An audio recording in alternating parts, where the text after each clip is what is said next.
Doot, doot, doot, doot. What is up? Hey, everyone out there in YouTube land. This is RT Bear coming to you live from Hack Shack Studios. Happy 2023. We are in a new year, and we as in all of us, are going to kick some major butt. We're going to do some good things this year. Got a lot of things to look forward to. But as always, you guys give me a sign of life in the chat. Let me know you're there, that I pushed all the right buttons and pushed all the right levers. But before we go any further, I need some help. Which beer should I have? I got this. My wife bought this variety pack, and I'm already halfway through it. But which beer? This is the Angry Orchard Crisp Apple. I don't know if that's any good. I've never had some of these. Tech Zombie we got Fat Tire. That seems insulting. It seems a little presumptuous. Yeah, Shiner. Yeah, okay. So we got one vote for Shiner. You know what? I didn't expect to get all the pontificators in here so quickly. But you guys keep coming in the chat. This is very interactive. So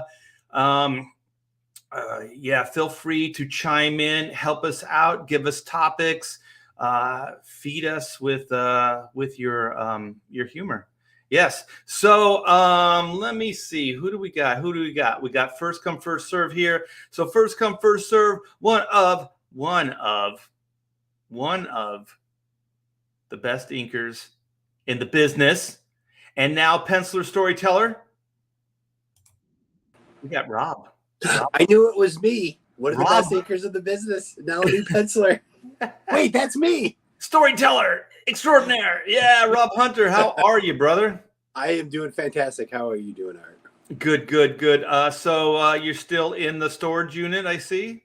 Oh, you know it. I was downstairs for a little while, but I didn't have the strength to move my Wi-Fi tower down there for tonight. So okay, so you still have the stripper pole going, and all the nude. Your YouTube shows you usually do in the nude, right? Is that almost always? But tonight I'm not. I got the lube on, but no, but no nudity. Yeah. Only from the waist down. That's usually how I do the shows. Oh, that's smart. That's after your first variety pack, right? Well, the thing is, the thing is, I don't want to show it off because I know it's not fair to the other YouTubers out there, because as soon as I show my junk, everybody's just going to go, why bother? I'm just going to give it up. And I like the competition. I like the other voices out there. Yeah, you don't want to just be compared for that. You don't want to be looked up to just because of the size of your, what. And I didn't have a whole lot to do with that. It's like those beautiful women that pretend like somehow they have some kind of skill. It's like, no, you were just born like this. And hey, I was just born with, a very long, thick bear trunk.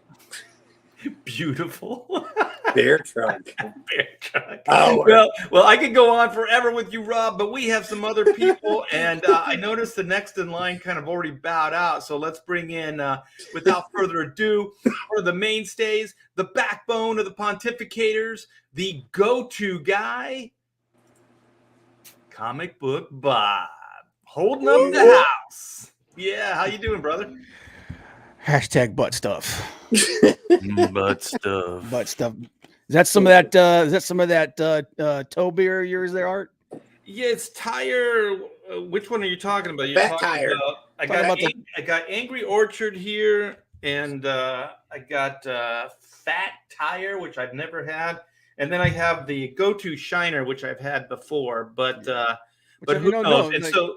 That story you were telling over on the Professionals, man, about the foot beer. The foot beer. Oh shit. Yeah. The beer that you like you got it on your foot, you put it back in the bottle and someone drank it or something. Oh shit. I don't know. I say so much shit. He's already forgotten it. I have a question about the beer. Okay. Is it all like the same company with different flavors, or is it the same distributor? Like, how do you do a variety pack? I don't know, There's, but when you go to the store, there's like a whole bunch of like single beers, and you can just make a 6-pack out of them. no, Really? my Do wife they have to didn't make scan these. each They bottle? actually they sell them like Yeah, they this. sell them. They sell them too. But like if you go to like Myers or something like that, there's a section, or like a Giant Eagle. There's like a section where there's like a bunch of single beers, and you can actually grab a 6-pack You just make your carrier, own. and you just pick them. Oh, That's Huh. kind of cool. Yeah, I've had yeah, Flat but Tire before. is it good? It's all right. It's all right. Is it? Yeah, because there's also like these local Texas breweries that have those little variety packs. So I do have some people in the chat. We're seeing Shiner. So Shiner good. And so once I get everybody introduced, I'm going to see what you guys say. I'm going to drink all these during the show, but I just want to know the order. Whichever All one right. gets you to the next one. Yeah, well, I am going to introduce. I always want to say our brown brother from down under, but just a little racist. well, this show is always racist. So if you guys are easily offended, what should they do, Bob? Our chocolate favorite friend. What should they do if they're easily offended, Bob? Fuck off. Oh, I was told like on YouTube we can't use profanity this early For the first 30 seconds. Yeah. Oh, so we're good. We're good. Yeah. Oh, really? Yeah. Why is that? If you use any profanity within the first 30 seconds, you're automatically flagged. Wow. Is Yeah, that yeah. just because of like it's not for thumbnails? It's an algorithm. It's an algorithm thing. It's for little kids. Like if they Yeah. pop into your chat or your show accidentally, then it's kind of a safeguard that maybe the parents can see that, that they're on something they shouldn't be, and then can get them, out of there. But if they're coming in for Pontificators, I'm telling you right now, it's going to get ugly. Yeah, there's going to be some butt stuff, as you guys say. Yeah. There's going to be some serious butt stuff. But oh my gosh, I had a whole introduction going. I had some rhythm going for this next guy. He's a brilliant artist. I have to say, I feel like a dad to this man. I feel like I've discovered him. I gave him opportunity, and man, did this guy step up and hit a major Grand Slam home run. So, without further ado, Mr. Pedro, the coffee pouring Ang. Yeah. Can I be the Dan Brown of comic books? The Down Brown? Dan Brown. The Brown Dan Brown? Yeah, exactly. Dan. The Brown Dan Brown of comic books. Dan Brown. Hey, you know what, Pedro? You're so talented. You can be whatever the fuck you want. Yeah, dude. So, dude, happy New Year, happy everything. Yeah. I was kidnapped by my family, man. Yeah. Is it New Year's where you're at down under? We celebrated, but at half price. Price. Yeah, half price New Year. It's Latino New Year. Yeah, Like, it's a nobody knockoff cares. of everything, man. Yeah, it's like we're not dead, so we're happy. We're not dead. Yeah. Oh, but I want to start drinking so bad. So you guys, which one? Okay, Fat Tire, Try the Shiner Fat Tire. Block. Try the Fat Tire. Actually, Shiner is a really good beer. So this is a go-to. So this maybe this could be like my swan song, my swan song. That could be your chaser. A halfway. It could be a halfway beer. Okay. So two people in the chat said Shiner. What do you say, Bob? What do you say, Rob? I said Flat Tire. Okay. Yeah. Is it flat tire or It's fat Fat tire? Tire. Fat No, Tire. it's very insulting. It's I Fat said Tire. obese. Yeah. I like flat tire better. Big booty tire. Okay, so I'll drink this, Rob, and I'll pretend that it's Flat Tire. Oh, Flat- thank you. Yeah, a Thank flat you. tire is like a lady who lost weight. But it's like Oh my god! saggy skin and But let me introduce the next guy. Yeah. Without this guy, we would not have a Pontificators. new This guy is he is the wind beneath my wings. our wing. Our wings. The cream in your coffee. He's the guy that comes in. He speaks the least, but when he does, But it says the most. Yeah. volumes, baby. So He is here the heart of Pontificators. No, There we go. Bob is the gross of the freaking. If this guy is the heart, Bob is the ass of the show. Oh, We'll You know be what? nothing without an ass. I am the Dude, taint. Exactly. I am in the mood for just stupid silliness. So we probably won't even get into the subject matter. Sorry, You came to quite the right frankly- place, man. Yeah, quite frankly, I'm probably not even going to introduce everybody that's backstage right now because this is taking so freaking long. Yeah. But anyway, the man that speaks volumes, we have Todd, Mr. Todd Clooney. How's it going, guys? It's Happy going New good. Year. Yeah. Happy New Year. Yeah, I'm working on my intros. I got to pat myself on the back. Happy New Year. What is it? What was it that Frosty said every time he came alive? Was it Happy New Happy Year? birthday. Happy birthday. Happy birthday. Yeah. Yeah. Happy birthday, F them hangover. kids. Happy birthday, Todd. Yeah. So Okay. how's everybody doing? I would be doing a lot better if I could get some of this beer in me. I'm Whoa. doing terribly. Pop Okay. the Terribly. top. The flat tire is that? Yeah. Start Okay, drinking. but wait, we got one more person to get in here, What were you gonna say, and then Todd? he's gonna have the deciding vote. Okay. Oh. Oh yeah. I This apologize. guy, this guy is he's got, he looks like he's this wise guy, he's got the white hair, and he's just kind of very regal, and man, I'll tell you, the stuff that comes out of this guy's pencil is going to boggle your mind. I mean, you think like, oh man, this guy really presents himself. This is high art, and stuff. And on some level, it is. Yeah. But man, just beautiful women. Nobody draws shit. Nobody draws beautiful women better than this guy. He can draw boobs on guns. Yeah, see, I would have done better if I had some Yeah. alcohol in me. Yeah, I'm sorry, Clint. I butchered your intro. Yeah. The white hair fools everybody. Yeah, I was kind of going for like some kind of like, he seems like he's this, but then his drawings are this thing, and then I was like, I just got myself Draws better racks than a redneck's truck. Yeah. Oh. shit. My wife, like all this gun crazy, gun control. My wife said, she grew up in West Virginia. She said these kids had gun racks on their vehicles. They had rifles and ammo in their cars and shit, and nobody was getting shot. Like it's not the guns, it's not the weapons. It's these crazies out there. It's the prescriptions. It's the prescriptions. All right, Clint. What do we got? I need you guys to pick my poison. So here is fat tire. Fat tire I've had before. Do that That's one. good. Okay, then we have Angry Orchard. I don't know what this. That's not That's even a really cider. beer. That's a cider. That's a hard That's a- cider. that's I hard go Oh, with it's a fat hard cider. cider. Yeah. Yeah. Okay, but it has alcohol. I hope. It does. Yeah, it does. Yeah. Okay. Otherwise, it's just a waste of time. And then I have Shiner Bock. Oh, Shiner Bock's good too. I've had the Shiner Bock and the first one. Okay, I think go we with- have. Oh, go ahead. Fat tires. Yeah, I go with fat tire. Oh, here we go. Shiner the tiebreaker. Bock is pretty dark. Is Although it? fat tire is kind of dark too. It's kind of dark. Mm. All right. I'm not, Yeah, a dark I'm not the beer biggest fan. I'm not the biggest fan of chewing my beer. No.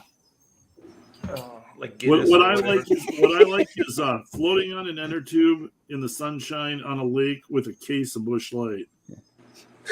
That's how I like to drink beer. Yeah. Pedro is the dark beer of our group. Exactly. Yeah. Then when you think of dark beer, this guy. You think of Oh, yeah, Pedro. dude. Yeah, dude, but this is like, yeah. What you think of Yeah. Pedro? We're- A six-pack of Busch, you're like fishing with dynamite. Like,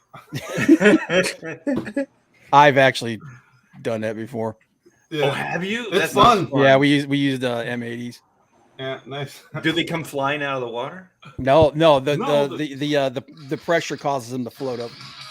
Oh, so they'll just kind of Yeah, like my cousins were knock doing them that, unconscious, and then they'll just float. Yeah, my cousins were doing that. It seems kind of like cheating. And it's illegal.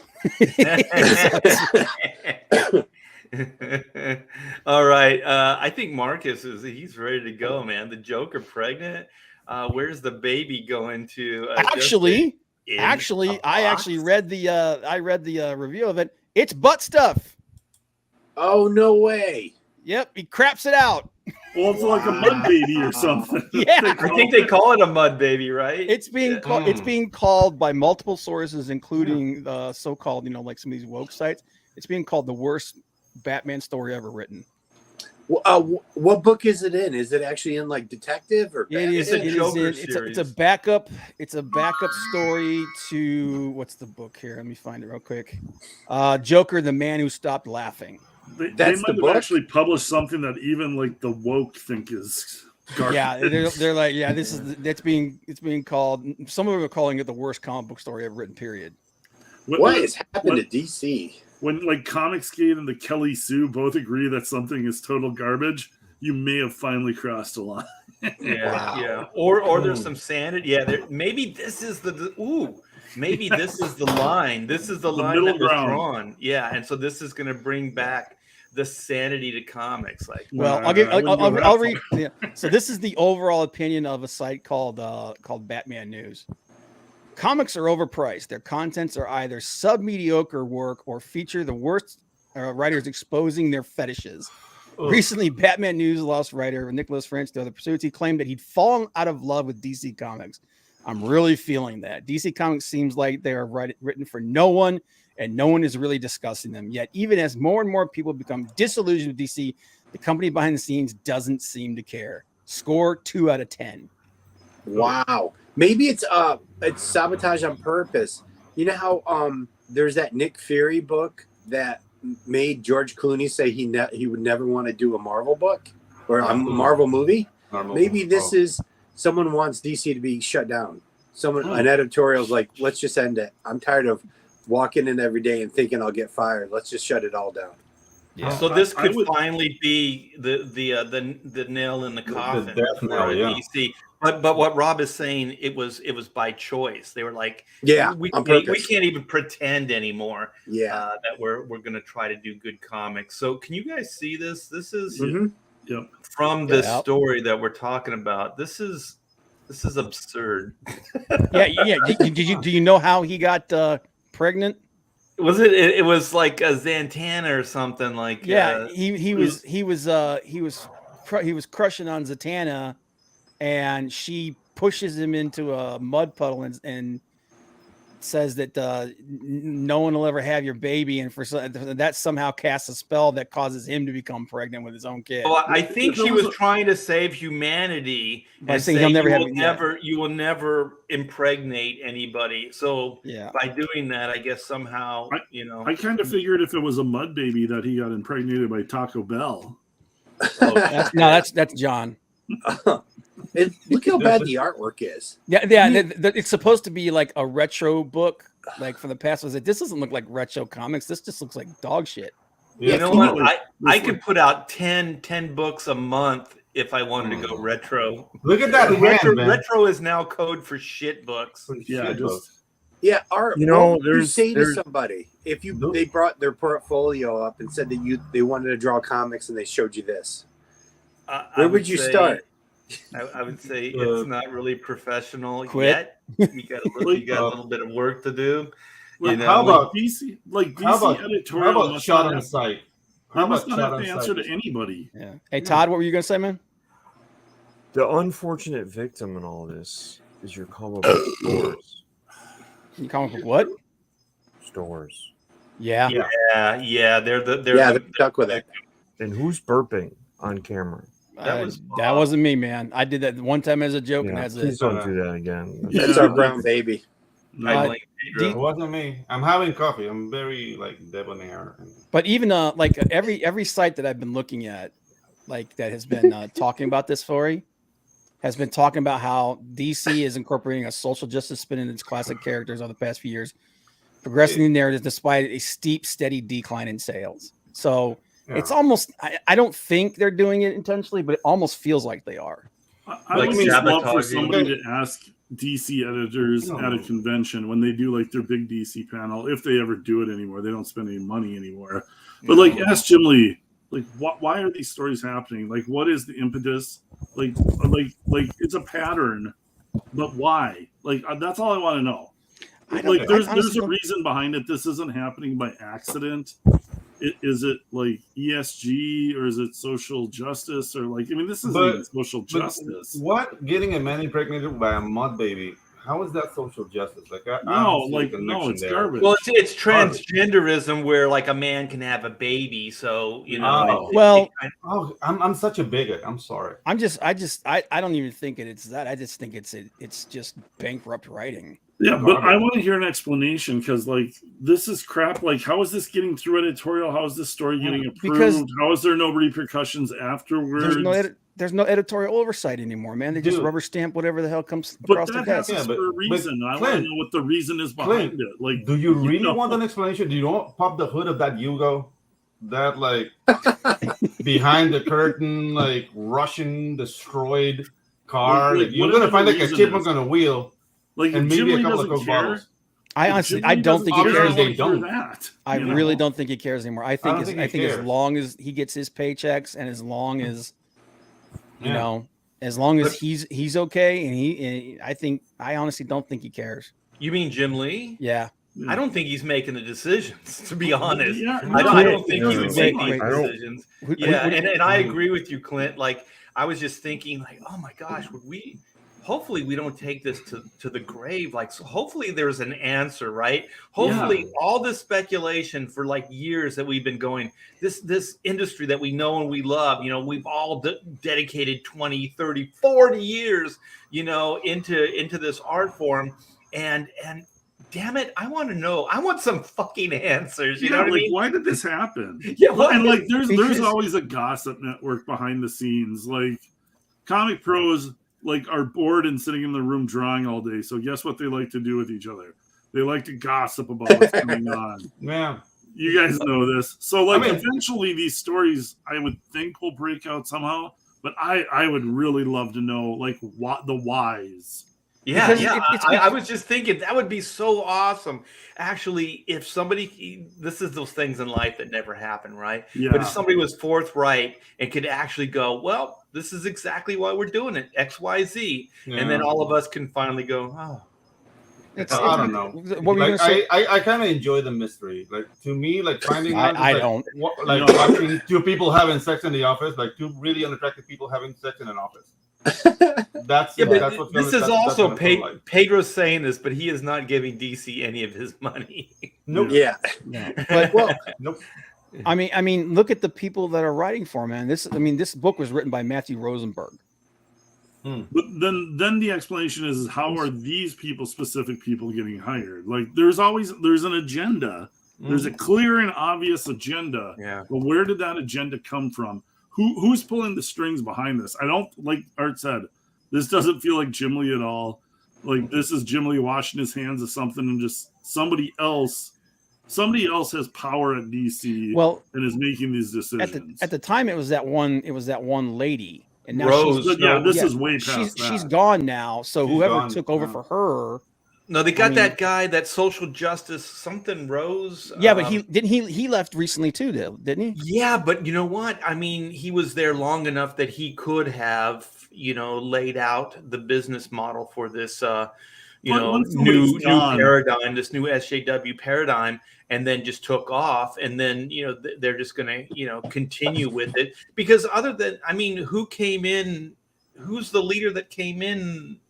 Yeah. You know, Like, after that? literally, the Nobody. question is who's running DC right now? Right. Like who's got the power? Because it doesn't seem I don't like know. it's Jim.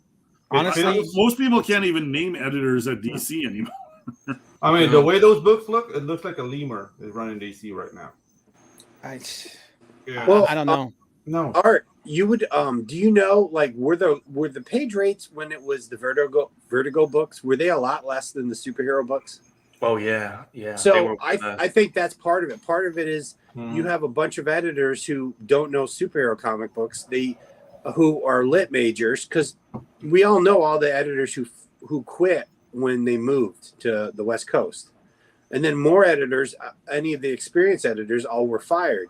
So you have a bunch of people who don't care about superheroes comics at all, and all they're looking at is, oh well, look at all these Vertigo style artists and writers who we paid a lot less to do we paid them a lot less to do Vertigo. We don't have Vertigo anymore. Let's put them on Batman. Let's let's save a bunch of money, and they probably can do this a lot faster. Like, how long does it take Dave Finch to draw a page a day? Oh, look, this guy can draw 3 pages in the same time. What's the difference? Because they don't like superhero comics. Yeah. To them, there's no difference. They're like, why would we wait longer for artwork? You know, there is this thing, and I heard this, and it made a lot of sense. There's a 3-generation rule, right? There's the first generation builds it, the second generation honors it and continues it, and then the third generation has contempt for it and wants to retool it, or inevitably they destroy it. So we're kind of in the third generation, like everybody in this chat right now. We're like kind of like the second generation, right? Yeah. We loved all that stuff. We honor it. You know, we tried to do the best we could to honor it. You know, what came before us, and it seems like artists today, they just don't have that reverence. They don't care. You know, so maybe it's just a perfect form of everything. You know what I mean? Well, I don't know about that, Art, because I'm not part of any generation. Like, I just got here, but I do have the reverence for the art form. You know what I mean? Like, I study, I look, and but you're an artist. That look good. Yeah, exactly. Editors are artists. Editors are English majors. Yeah, but I understand what you're writers. saying, Pedro. But the thing is, I was also making a general. I got you. And I wasn't saying like everybody that's doing comics now, feels this way. But there may be enough. I mean, obviously, there's enough for us to be talking about it, and enough for comic book fans to be, But I mean, I think it's more akin to the fact that the people who really care are not getting hired because they cost money. Editors and writers have never cared about the art, so they they're care in about charge. the deadline. They care about the deadline, the bottom line. Yeah. If you think Jim Lee isn't making any decisions, don't you think they went to Jim and said, Jim, who do you want to write Wildcats? Which pitch here out of these three? He had to have some say. Because Matthew Rosenberg writes Wildcats. Yeah, I know. He might like it. And it's like terrible, that by the way. I actually Superman. read it. I actually read the first issue. It's awful. Remember how bad It's not a Superman was, surprise. Man of Steel? Yeah. And Jim liked that. The whole eco-terrorist characters and stuff. So Jim liked that stuff. So yeah, I mean, I don't know him. I haven't talked to him, in probably 10 years, so I don't know what he's like now, but I know that he was very commercial, and he always had his eyes set on how to make things commercial and how to make things popular. The thing about Jim, and this is no slight, Jim is very good at taking care of Jim, but he's not necessarily the guy to run a company. Like Dick Giordano was he was an artist, right? I mean, he did great work, but the guy also was very generous, and he was a leader, and he could run that company. He had a vision, so he could get outside of himself. But I don't think Jim is that guy. I think Jim is really good at looking after Jim. And like I said, this is no real slight, but like if you think about this, we've all speculated if Jim left DC tomorrow and then went over to Marvel and started working on X-Men, you know what I mean? Like, he'd make history again. Like the guy is just in this position that he's in a no lose scenario. But what I'm thinking is, isn't there one person out there that goes, I have the cachet to walk into an office and say, give me control of whatever. Say it's just the Bat line or it's the Superman line or whatever. Because you used to have line editors, and I don't know if they still do or not.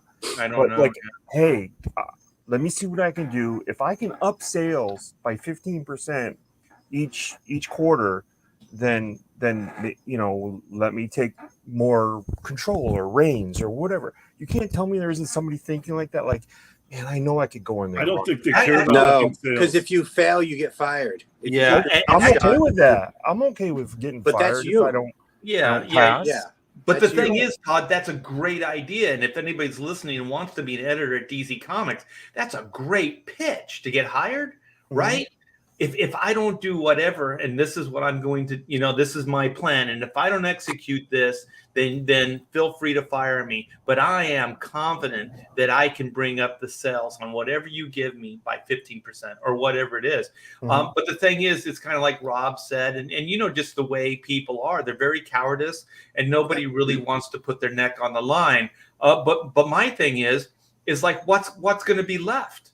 Mhm. You're destroying everything. Like there's not going to be anything left. These people are just continually tearing things down and not really replacing it with anything that people want. Like if these books were selling, we would be a laughing stock right now. You know what I mean? Instead of all these people in chat listening to us and going, "Oh, they're making a lot of sense." And It would let's be be going like, honest. "What are you talking about? These books are selling millions of copies." Let's be honest. The art, even if that, if you told me that was Dave Mazzucchelli drawing under a different name, I wouldn't even, like, I probably wouldn't even question it. So if he was on the right thing, it's really it's the story, it's the writers, it's not the artists. There's a lot of terrible artists. There's a lot of really funky artists, like currently. That was pretty bad. It's actually, look at it. It's really, if it were like, Oh my god. do you know who Jorge Fornes is? No. Nope. No. Look him up. Now that's not him, but he draws a very simplistic Dave Mazzucchelli style, and he got a lot of work, especially out of the Bat Office in the last, I'd say, 5 years, and he got a lot of like recognition. I don't know. Hey, Bob, do me a favor and find some David Mazzucchelli Mazzucchelli art. Dude, if you told me that was Joe, you know who Joe Quinones is? He did Howard the Duck. If you told me that was Joe, I would be like, kind of does look like Joe. Okay. Right. Yeah. I mean, the thing is, like, I see the hands, the hand job is rushed. I mean, those hands are horrible. Dude, this guy, this David Mazzucchelli guy, I've seen his stuff before. This is actually pretty good. It is, but I'm just trying to draw a parallel that it's really not I understand exactly what you're saying, Todd. It's like the context, like you could have that art if it was like written, if it was year one, if it was written by like Frank Miller, and you had artwork like that, and the guy can tell a convincing story, a dramatic story, then yeah, I could see that maybe it would work. But I'm not sure this guy's got. He probably doesn't have the chops for that kind of story either. But I'm not. But what I'm just trying to draw a parallel to is it's not really like we're looking at one panel and taking out of context. But if you look up Jorge Fornes, that's Fornes. But it's not about the art, Todd. It's about the context of the story and how stupid it is. And that's what I'm trying to say. It's really the writing, and it's really the editor who's allowing these stories to go forward. I don't care who the art is. There's plenty of simplistic, really good artists. Matt Smith, who's doing Hellboy Love something, not Love Thunder, but Hellboy's Love Story, something like that. And he's been around for years, but you probably never noticed him. But his artwork is incredible. But it's very rip off Mignola. Yeah. He worked at CrossGen for a little while. Right. Okay, yeah, this Jorge Fornes, I've seen his stuff too. Well, it's especially in the corporate world, anybody who has the enthusiasm to change the books or say, "Hey, give me these books," they're gonna. It's always the same thing. It's, well, you don't have the experience, you just have the enthusiasm. Get out of here. I mean, they do that with everything. They do that with wrestling. They do that with comic books. They do that with TV. They do that with movies. And if you have the experience, then you'll see the experience, and then you're gonna walk into the room and you read the room and go, "Oh, this is all on purpose." I don't want to be part of this. Why isn't Mark Waid a line editor by now? I mean, his story. He doesn't want to be. Yeah. Why isn't? I'm checking this Jorge Fornes guy, dude. This guy, like the line work is simple, but that guy got his shapes down. Yeah. Well, this is for everybody. This is David Mazzucchelli. Yeah. So I understand where you were going with that, Todd. But I mean, this guy's a badass. It's very graphic. I wouldn't compare many people to David Mazzucchelli. Chiaroscuro, very chiaroscuro, and it's very graphic, but it is still very simple and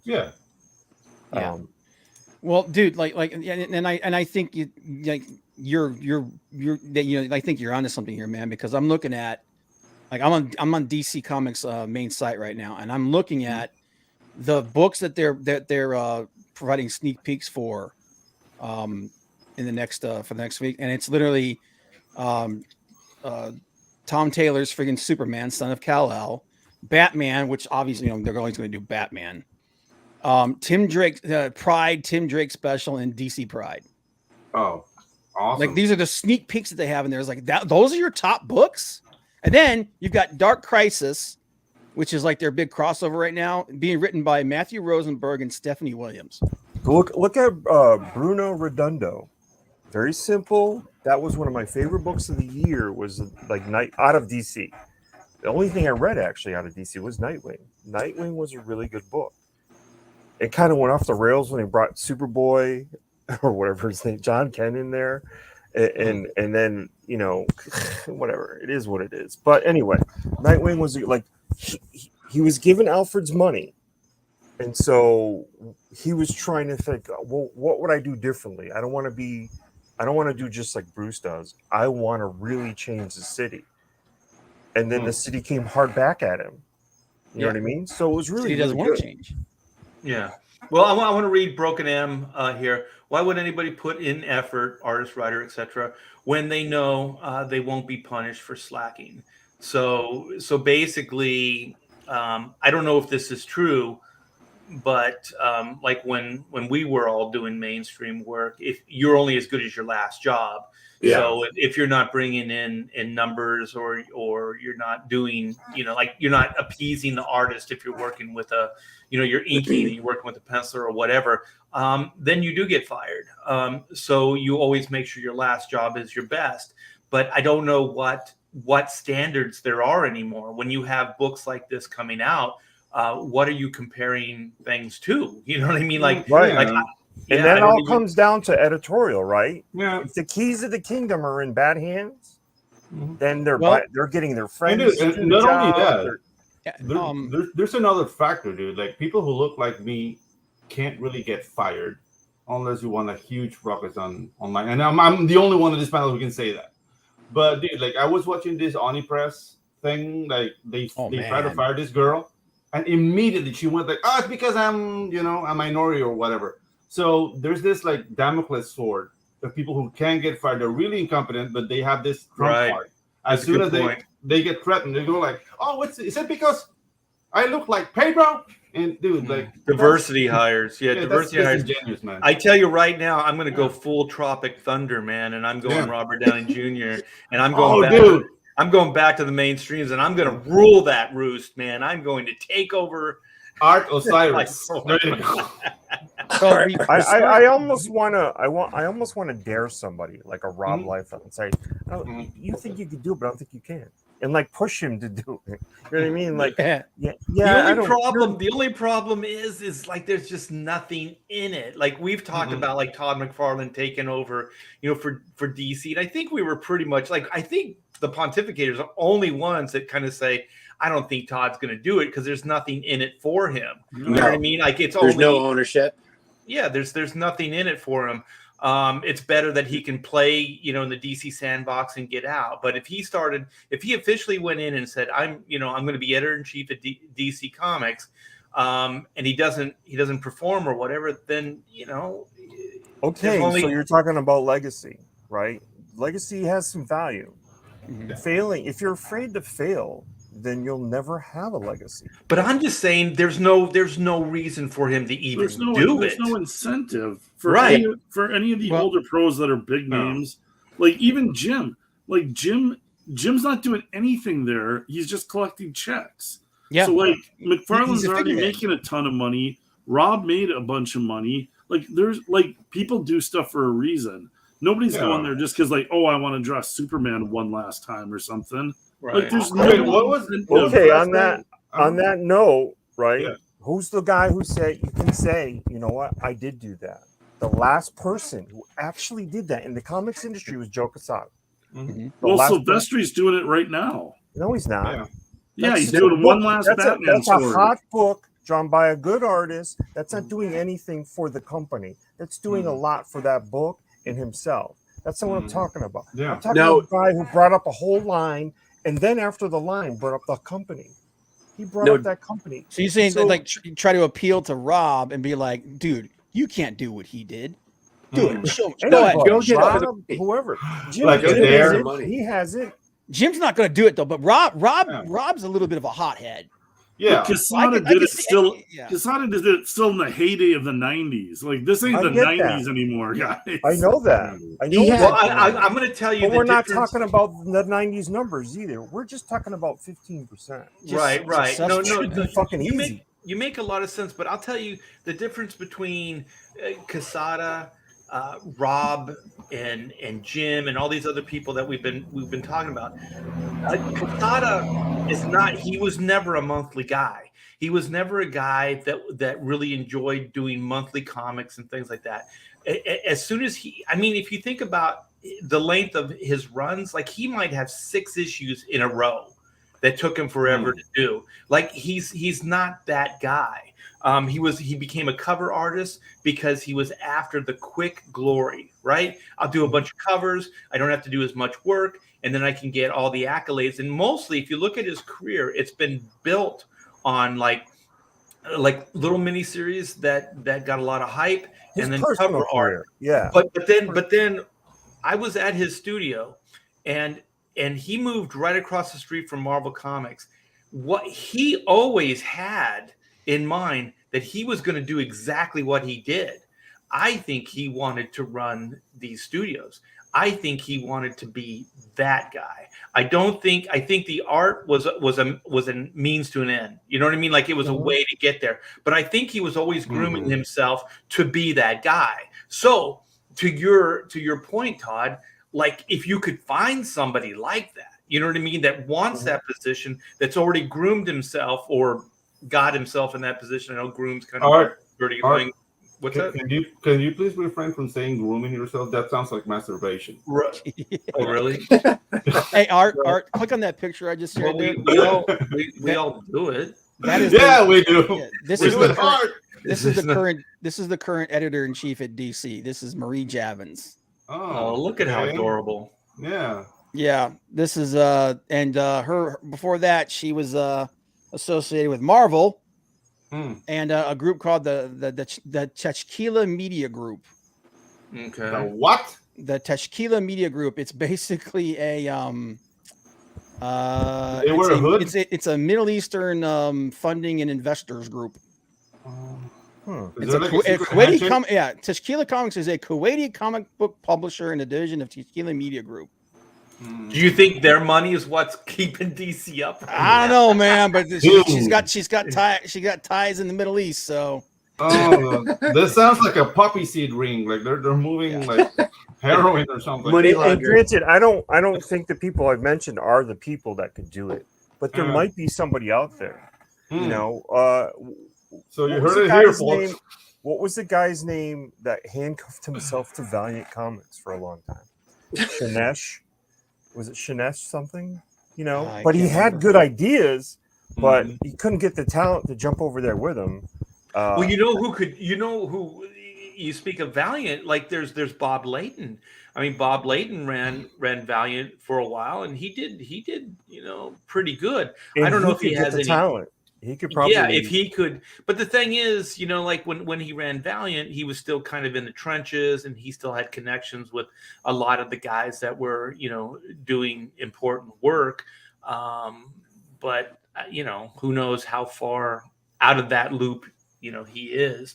But if you could get somebody like that, what's that, Rob? Yeah, he wouldn't want to, because he actually walked away from all of his stock options with Valiant just to get away from the mess that Valiant became. Oh, okay. So he walked away from a giant pile of money because he got sick of all the BS, all the political infighting and stuff.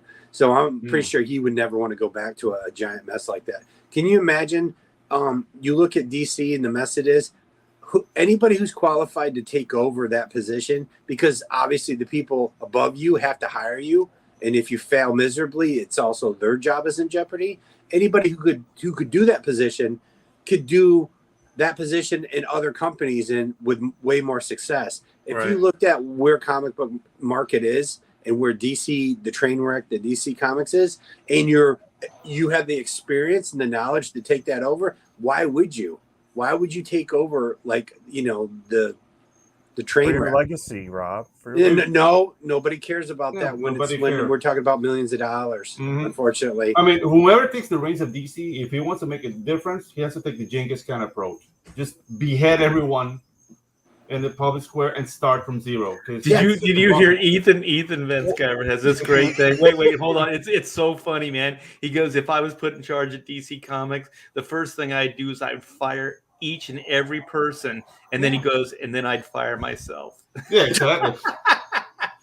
There are people, because remote has become popular, right? There were people who declined to go from, because y'all live in Connecticut, Fairfield, Connecticut, very nice community, very affluent.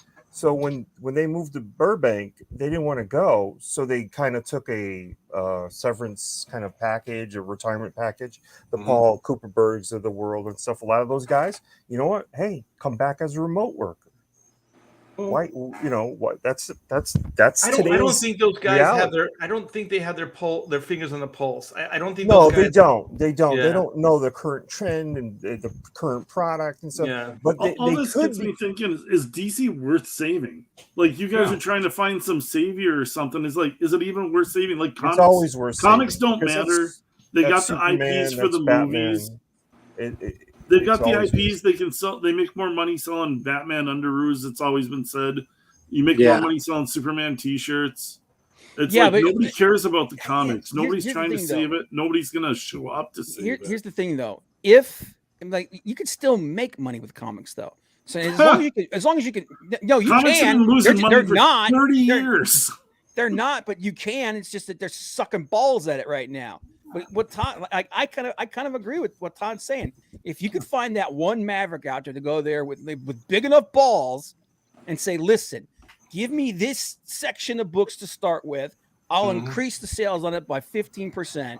And if I do that, then you give me control and let me see if I can pull. But I think those executives you're trying to sell on that don't even care about selling more comics. Yeah. Like somebody coming in and saying they're going to raise sales on 50%. Everybody cares doesn't matter to them.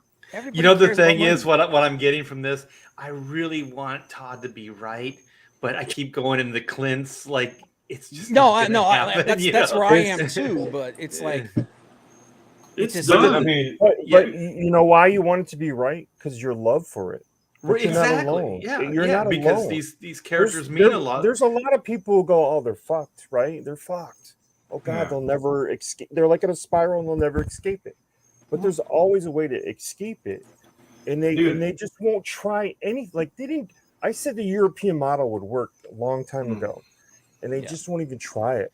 I want to hear wait. I want to hear like Hollywood FB 28. I want to hear what Clint has to say about this, like his take on make more money selling blow up Wonder Woman and Batgirl dolls. I mean, what do you think? That sounds like a smart business move, right? How are you doing it?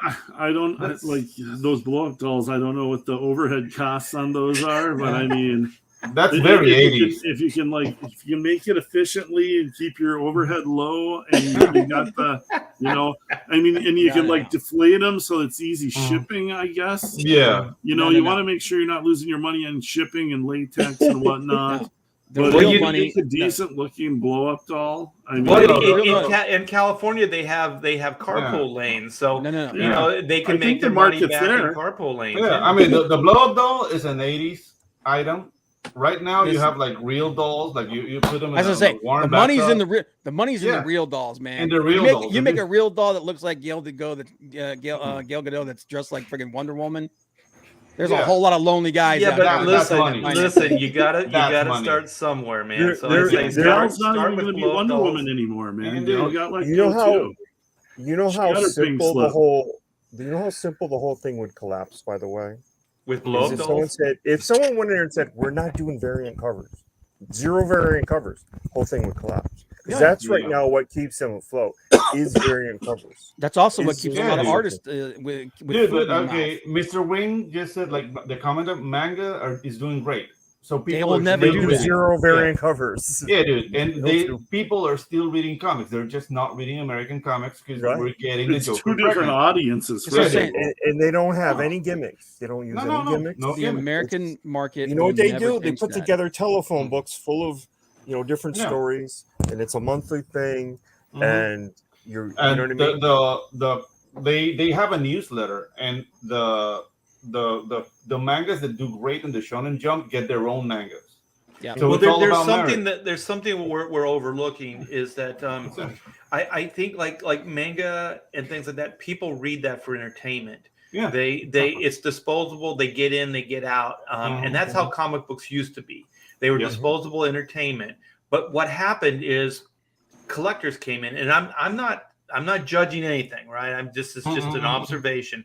So the collectors came in, and then the comic book industry started tailoring more towards the collectibles, which is multiple covers, all those things, and so then they were like, well, let's appease the collector, let's make comic books for the collector, and then they forgot about their core audience, which was mostly young boys, right?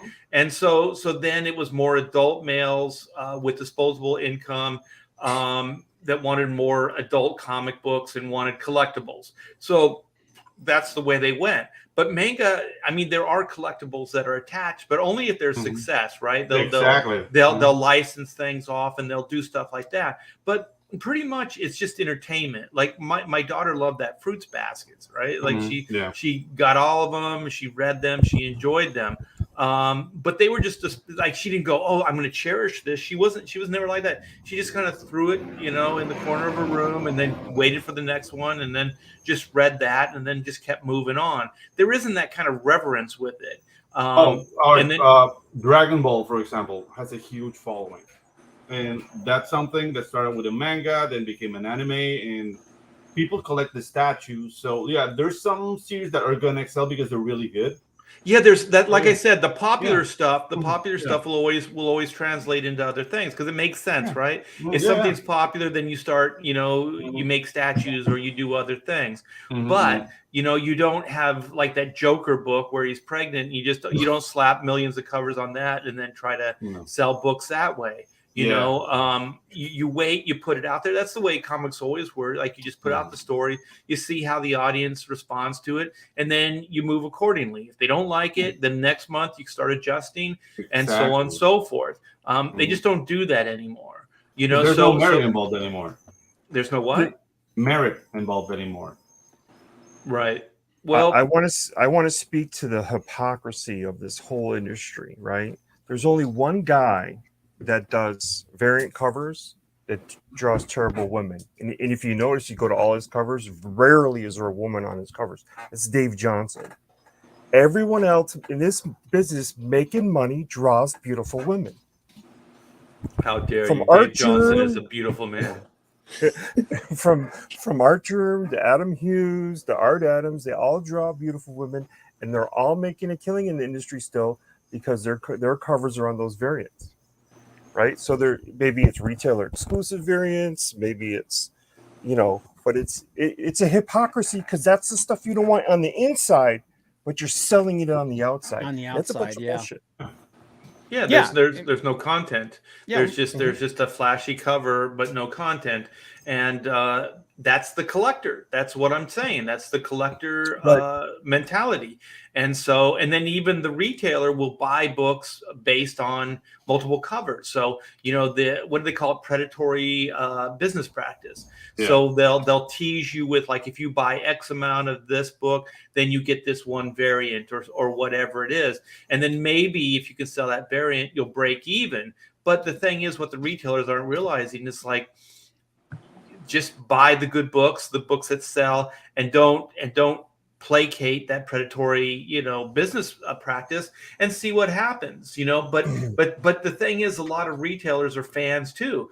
They want that freaking cover. You know what I mean? Like that's the thing. Is like they say, and this is a weird, parable, but it's like junkies, or like if you're going to deal drugs, right? They say the main thing if you're going to deal drugs is never use them, because then you become your best client, right? Because you get addicted to it. And I think that's kind of true with some of these retailers where, they are fans. They're super fans. They're so big of a fan. They want, instead of their collection at home, they got a big shop. You know what I mean? And all that stuff. And I think that a lot of them still think more like collectors than actual, like, what's the average person? What do they want? Entertainment wise. What if somebody just came off the street? What would they want to read? What would be, a book that I could put in their hands? And I don't think that retailers think that way. I think they think, is this going to be a big seller? Is this going to be a collectible? Is this going to be whatever? And I think it's almost like gold mining. Like they're always looking for that one big nugget. But in the meantime, they're just like panning, for forever, for days, for months. It's a folly of this industry to make your regular product not special, right? If they're doing it with baseball cards right now, you get the Diamond Select rookie, it's worth $4,000. So you've taken your regular rookie card in your Topps line, and when they buy, they're all looking for this rookie card. It's not special. Yeah, it's not right. worth any value. Yeah. It has nothing. So when you cater to that, and you create that, okay, so our regular book cover is not special, right? So it has no value. You might have those people with money willing to go look and pay their comic book store, like, hey, if you get one of these, like, I'll pay for the 100 you got to order, just for this cover, because I know guys that do that. You know what? You're killing your own product by doing that. Yes. And so, yes, I do want to help the stores, but the stores sort of play this game too. They got to help themselves, because they're falling into the predatory practice. They don't have to buy that stuff. Yeah, I completely agree. But I mean, it's just kind of where we're at now, and I'm not really sure what can be done. It seemed like people were opening their eyes, when the COVID lockdowns hit, and then, you had the distributor, Diamond not distributing, you had retail stores, not being able to sell books, you had Marvel, pencils down, all that stuff. We lost Mile High Comics. High Comics goes back to the 70s when they were in the Marvel books, in the back there. We buy comics, you know what I mean? Yeah.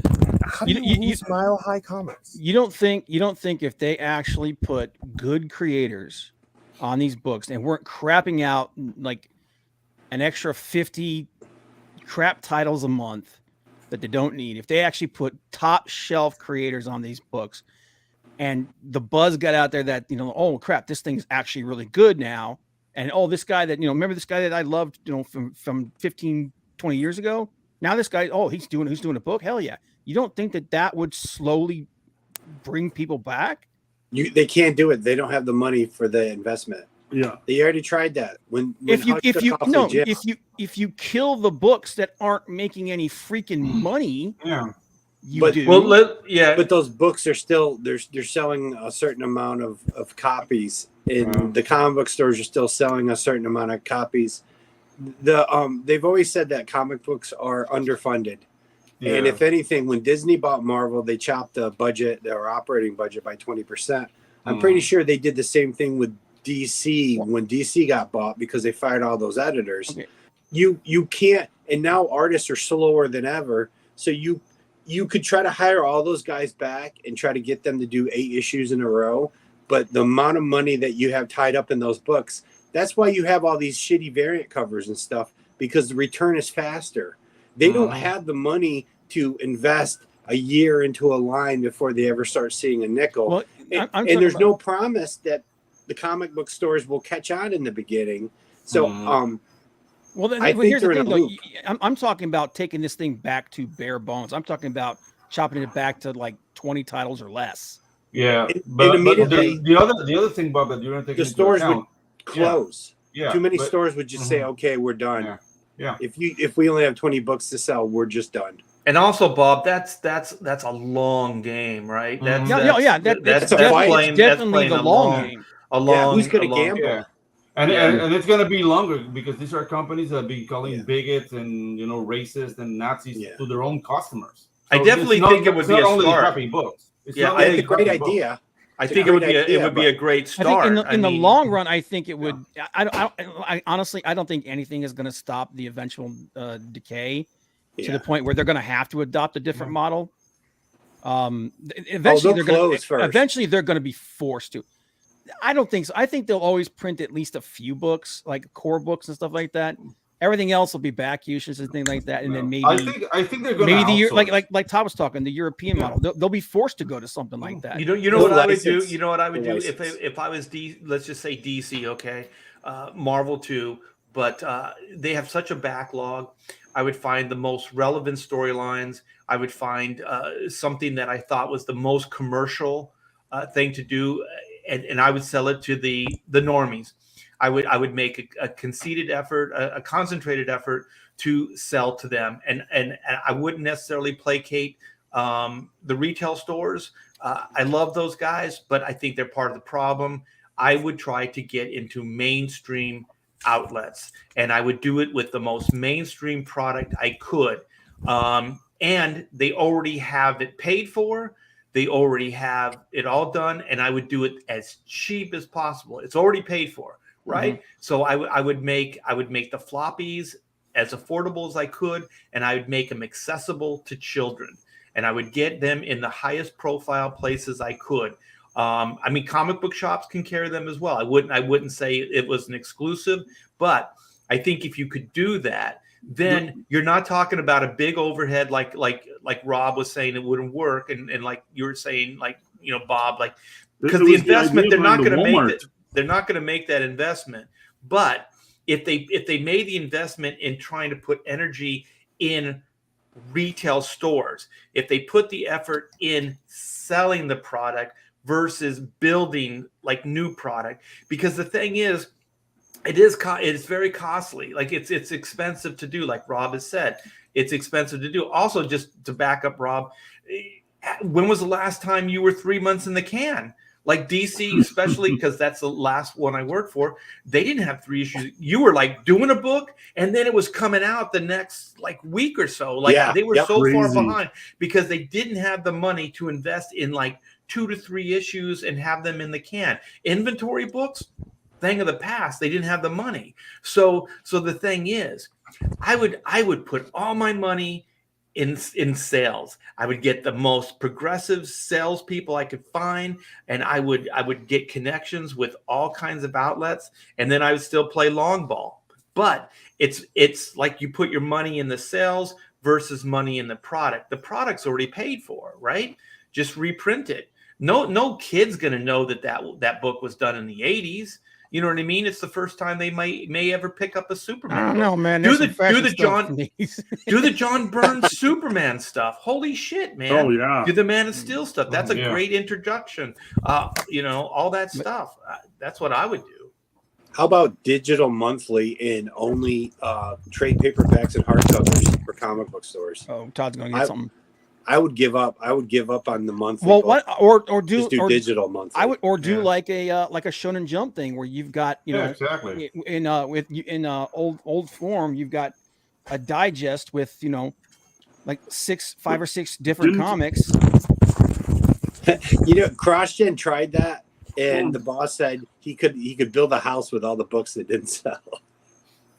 With the digest, but the thing is, you have to find the market, and then you have to pander, and you have to placate that market. The problem is they only have they have 2 markets: sell to the distributor, and then the distributor sells to the retailer. That's it.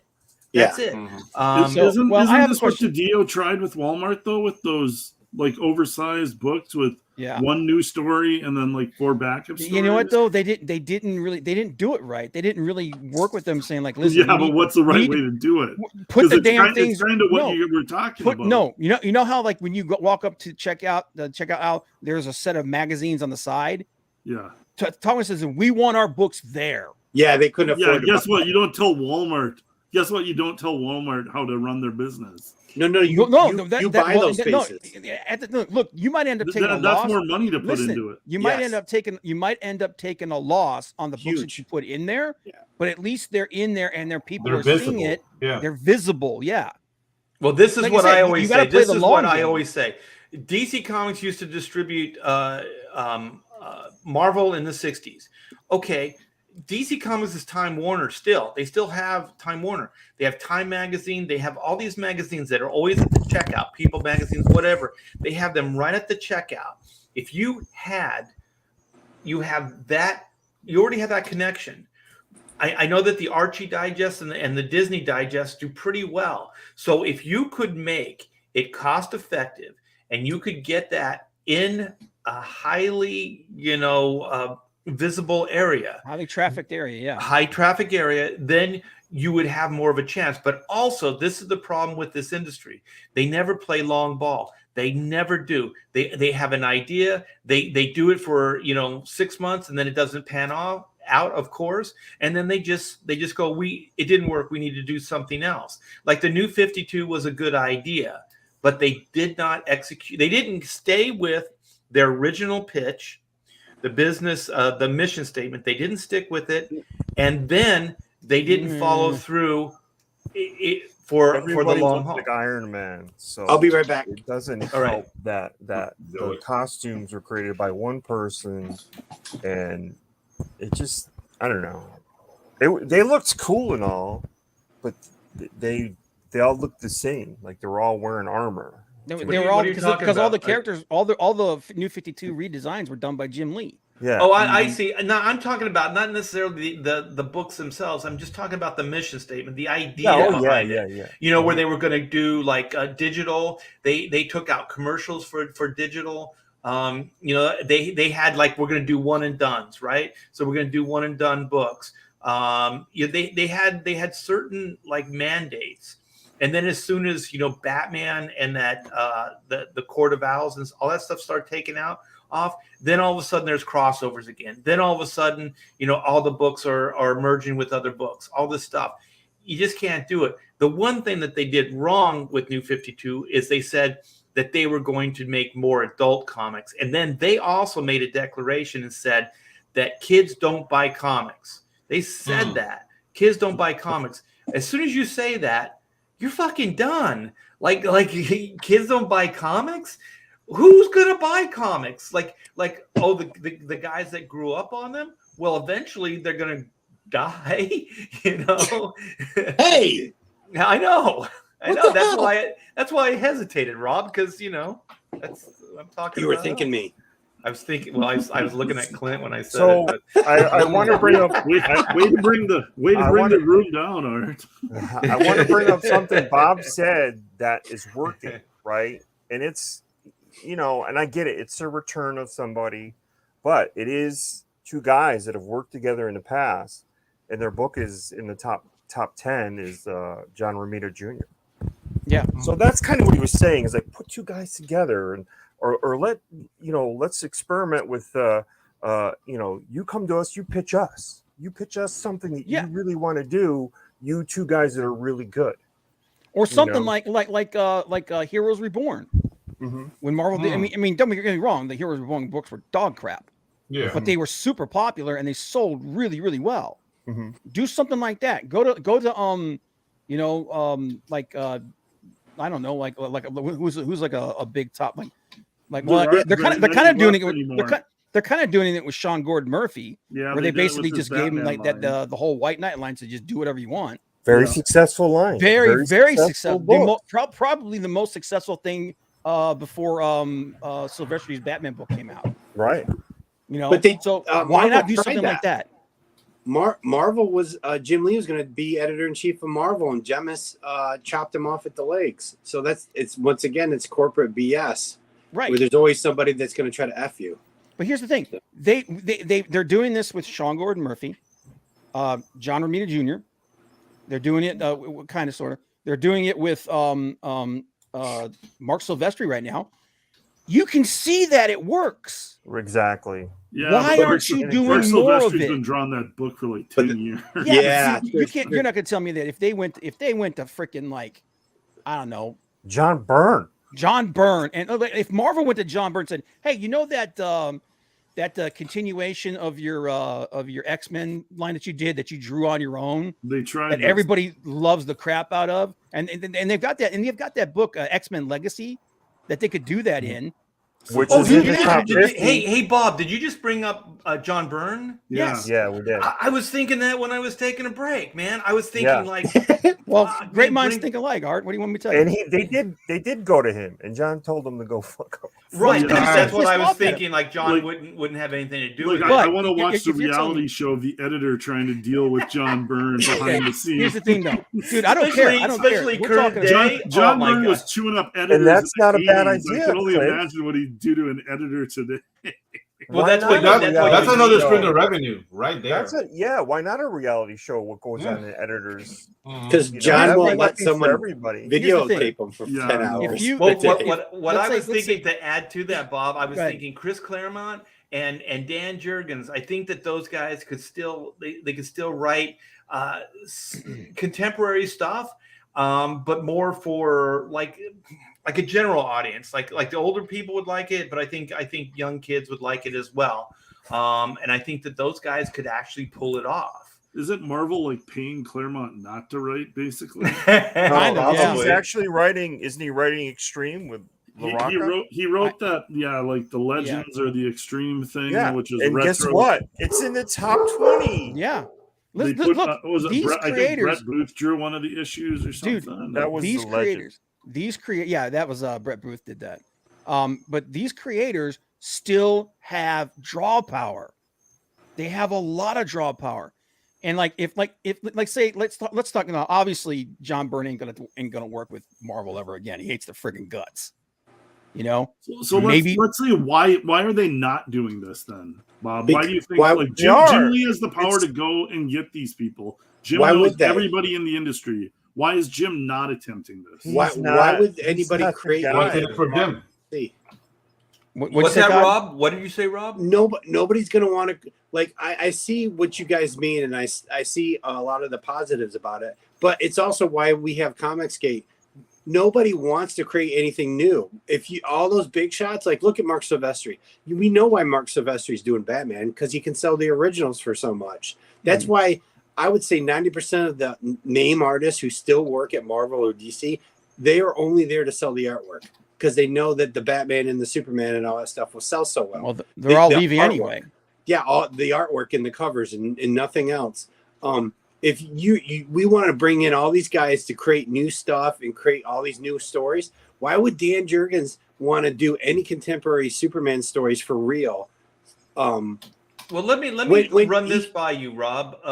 Go finish your thought first. Well, when the movie comes out and he gets a $20,000 check for whatever he created, I just don't see anybody all that hard work and all that fight to get something interesting and new to come out and then go, hey, we made 2 movies out of your stuff. Thanks a lot. Here's 20. They could incentivize those guys. Well, one of the They things could, that we've they talked won't. about here is that, like, if I was editor in chief at DC or Marvel, Mhm. I would do this, and I would mandate that let's create villains. Because everybody always says, "Oh, the heroes aren't contemporary. The heroes aren't contemporary. They're not resonating with contemporary audience." My thing is, you could instantly connect these characters with a relevant villain. Like if you had a villain that was so of the time that all of a sudden your villain, makes it relevant, is the gateway to the contemporary contemporary crimes, contemporary world, whatever it is. You don't have to change Superman. You don't have to change Batman. You don't have to change these characters. changing the villains. You're changing the You villains. create And so now new you're villains. giving the same character at its core a new task. Challenge. Yeah, new you're challenge, giving yeah. them a whole new thing to do. And so what I would do is I think when you guys said incentivize, but I would incentivize as far as ownership. I would say we're going to have whatever percentage ownership or whatever they feel that they're not giving too much to the creator as far as having a voice in what they can do as far as licensing, merchandising, and movies and But TV. Disney, do you think Disney would? They would never Marvel do a might it. corporation do it, like that? but No. Disney won't do it. No, they would never do No. it, and Right. I don't think DC would either. But the thing is, since we're doing pie in the sky Yeah, solutions, yeah. Yeah. I think that this would be the best solution you could Mhm. possibly do, because all of a sudden it kills 2 birds with 1 stone. Because all I've heard when I was working on Superman is like, Superman's not contemporary. Superman's not contemporary. And I used to say, screw you. Don't change Superman. Don't give him a mullet. Don't give him a Right. mullet. Don't do all this stupid shit, right? Yeah. Because that's not the key. It's like we found that out with Zack Snyder. That's not the key. The key is the world, The world can be cynical. The world can be contemporary. The Mhm. world can be horrible. But Superman is still that guy from Smallville, right? Mm. He's Yep. still And- that pure dude, that truth, justice, American way, and that's it. That's it. And they proved that still works when they did the Superman Rebirth stuff with Jonathan Kent, and they showed that with and John Kent, when he was a little kid before Bendis came in and screwed everything up, that's exactly what he was. Yeah. Dude, but, You know, okay. they proved yeah, that could still work. But Yeah, like but I agree with you. Like Yeah. what here's the thing, like and like is all this stuff that we're talking about is pie in the sky. Yeah. Because we It know is. that on the corporate end of things, they're never going to do this stuff. They're They're doing. They don't believe in no, ownership, Todd was man. right. They're doing it a little bit, but they're not Mhm. pulling the trigger on it in a bigger way, and that's the thing that I don't understand. You Well, know? also one of the There's- things that the there's industry. Oh, go ahead. There's two fears, right? There's Yeah. the Jonathan Hickman fear, what happened to him, and he's like, hey, let me do this and give me carte blanche and stuff. And then they were like, oh, this is so good, we gotta replicate it. And so he's like, fuck, now you got all these guys coming in, Zeb Wells and Ewing and stuff like that. So there's that one fear. The other fear is books like Islam and whatever this Ninja Funk is. Black and That's White, a I what- think, is the book what- you were what- thinking. Whatnot. What, Death You know- Raider? What? You guys know what Whatnot is? Yeah, whatnot. Yeah, I know whatnot. Yeah, they put out a book. It's a top-selling book. Yeah. Oh, I heard about that.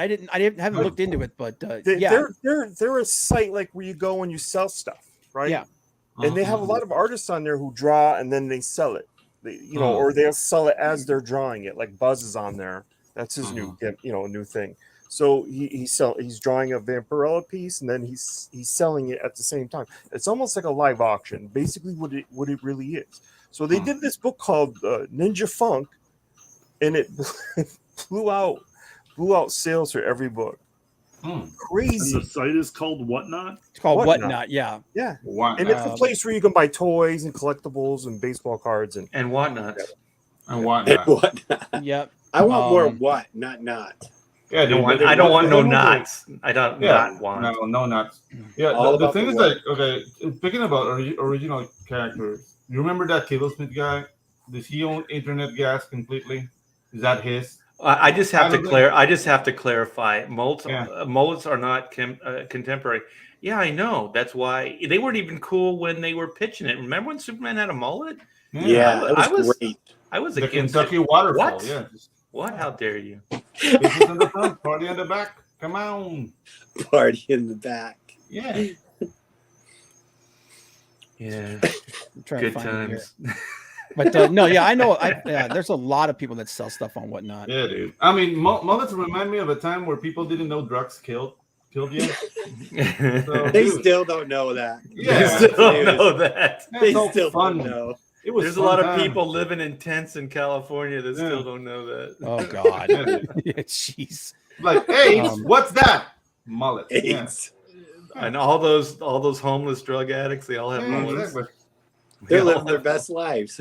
the best life. Their mullet living Oh my best life. God. Yeah. Oh yeah, in a tent. I Doesn't the get any feeling- better than this. I get the feeling we're boring, Clint. I had snow blow my driveway again today. Oh, We got a shit. foot of snow. I am like beat like a dog. Oh so my God. And you're Oh. drinking too, right? Yeah, That's, I had a little something to kill the pain. yeah, I was just gonna say it'll help with the muscle. It'll relax because you know what? I'm Yeah. into my my Yeah. Shiner Bach now. And I'm feeling good. You But, just need bigger snow removal. Oh no, don't do that. So- Me. Don't do that. I'd like Okay. a tractor. I know Yeah, where you're Like going, a Rob. tractor. Don't. Like I'm what's his looking, name? looking The at Hawkeye tractors, guy? seriously. The Hawkeye guy. Yeah, Not that Jeremy one. Renner. I don't want a Jeremy tractor Renner. that kills Oh me. my God, dude. Oh, man, poor guy. So I, Hey, I put- Clint, wait. I know I have to ask you, okay? Like, because snow freaks me out. Like, I just saw a photo. Somebody opened their front door and there's just like a wall of snow. And then I talked to Graham Nolan. He said sometimes your windows will break, and then like if you have like wind chill, you have gusts. That Yeah. shit's just coming into your house, right? Yeah. So my thing is, do those driveway heating elements would those melt the snow? Would they keep up with it, or would it just? it would melt it and turn it into ice. Well, no. I mean, it would. I mean, if you left it running, you'd hope the water would run off. And they do work, but they're few and far between up here. And they're probably really expensive, right, to run. Yeah. Like, I mean, if you've got like a little slant driveway just right to the road, you could do something like that. But like where I am out in the country, it's like everybody's got a long driveway, and it's like you Yeah, bump that, man. I remember that. When it'd be the cost of your house to heat that thing up, right? Joe Kubert had one. He had one in his driveway. No, Yeah, he lived in town, so my friend had one. He lived in Big Bear, and it was on a pretty intense slope. But I was just wondering, like, because if I lived there, I would sure as hell have one. Oh yeah, oh yeah, man. You gotta have some way of like a snowblower, at least a snowblower. You gotta have a friggin' generator.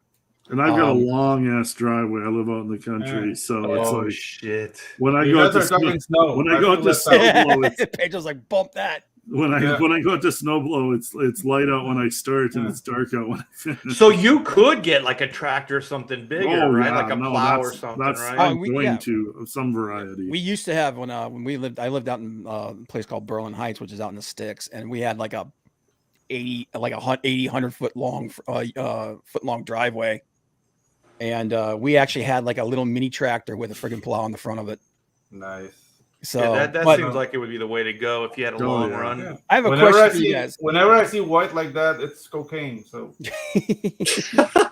yeah, fresh powder, man. Yeah, we don't have snow down here. Oh, wait. We have some fashion advice by Darren Wagner. Mullets only look good if you have a full-time hairdresser to keep it looking good, like Kurt Russell and Mel Gibson from the 80s. It's true. Kurt Russell had a nice mullet. Or Ben Stiller in a dodgeball. Oh shit! Yeah, nobody makes me bleed my own blood. But I have a question for you guys. I put it to the chat room, and I want to ask you guys. So we were talking about, like them going out and offering these guys, and like, hey, come back, or like somebody like going saying, hey, give me this book or these books. Let me do this thing. Who would you want to come back, and what book do you want them to do? Oh, that's a great question. I'm gonna throw that. You talked about Jurgens. You talked about Dan Jurgens. I'd like to see him come back and do Superman. Yeah, and I'll ink him up for $1 million a page. I would like Art Adams and Art T-Bear to come back on the Fantastic Four. Yeah, $1 million. One last run of the real Fantastic Four. Mm-hmm. Nice. We should do like a Fantastic Four with like Comics Gate. Just get 4 characters and just. That would be. Yeah, there's only been like 1,000 different derivatives of them. So there hasn't been one here. Todd, if you could have any creator come back, anyone that's alive, they come back and do one book, or a line of book, or something like a project like we were talking about, who would it be? Ooh. What can you pick an era of like Frank Miller when he was still drawing? I think what he wants is like because he's not doing that anymore. He doesn't draw like anymore. So I'd like to see Sandy Plunkett do Doctor Strange. That is a deep dive. I do not know. It is, isn't it? That's like a I'm looking it up right now. Guy still alive. That sounds like a made up name. What's that name? Sandy what? Sandy Plunkett. Dude, this Scarlet Witch he did right here is pretty dope. Yeah. Let's see it. Hang on a minute. Put it up, Buttercup. He still has skills. He still draws, but he just draws commissions and. Here we go. I got a good image right here, man. Check this out. This is vintage, but it's pretty dope. We have Richard says Burn on Fantastic. Burn ain't coming back, man. Burn ain't doing nothing for Marvel. I don't know how he feels. I don't know how he feels about DC, but I'd love to see Burn on anything. Wait a minute! All of a sudden, Bob brings reality to the whole thing. Wait a naysay. Poor We're Richard. talking pie in the sky, and dude, if he could come back and do Fantastic Four or X-Men, that would be Burn amazing. on anything. Yeah. Burn on anything. Burn on anything. Oh, that's look at that. That is grotesque. Shut your mouth. Look at that busted up thigh. That face looks disgusting. You guys think this is Plunkett? This isn't his best stuff. Find a Doctor Strange piece. This guy looks like he's like, hey, look at Frank Frazetta. Are you telling me, Art, that you don't know who Sandy Plunkett is? Well, yeah, I'm glad I don't, because that thing was pretty nasty looking. Oh God, hang on, let me find. He did a Rocketeer piece. Well, maybe he does a good Rocketeer, but he sure didn't this do a is a good pretty. Scarlet Witch. This is a pretty badass. Look at Conan. Rob. Rob's holding back the vomit right now. This is a pretty badass Conan right here. I would put Jim Lee on Wolverine. Yeah. I would put Portacio on X book. I'd Look at that. Oh my god, this is horrible. look at that giant head. Here, this is what I want. Barry Windsor. See, Smith now I know and you're just being a Conan. dick. No, this is not good. No. How about Barry Windsor Smith on anything too? Oh, dude. Now you're talking. Now you're talking Barry Windsor Smith on Conan would be awesome. Those oversized books that Barry Windsor Smith did, I've got those somewhere. I got to dig them out sometime. God, that's And you know right what? behind You know me. what? Rob will back me up. Is his name John Floyd? John Floyd still has his chops, and he could ink the shit out of Barry Windsor Smith. Oh, yeah. He keeps putting stuff on Facebook. Yeah, he's really good. It's really, I'm thinking like I was surprised. I mean, this was in the day, the Valiant Day, but that Barry Windsor Smith would let anybody ink him, and then there's nobody that can, and then all of a sudden, like John Floyd comes out of nowhere, and it's like, holy shit. Man. I'd put art on Barry Windsor Smith though. Me, yeah, yeah, dude, you juice the shit out of his stuff up. In the day, I would have juiced all over myself. Like, there you go. Talking about that. But oh my god, man. this is the best Pontificators ever. Walt Simonson on Thor. That would be him coming back. That would be awesome. Simonson Do it again. on anything. Yeah, I love Walt Simonson. You'd have to find Walt. You'd have to find something new for him because I think he gets bored. He said that he really told the story, all the stories out of Thor already. I mean, Bob Bug one with one eye skiing is a king said I would put EVS on a diet. Oh, What? Where's this? Oh, It's in that's chat. harsh. Oh man, that's not nice. I think it's funny. you I'd can't put art take on shots Wolverine. at EVS not on the show. If you're gonna take shots at him, you have to take shots on his own show there.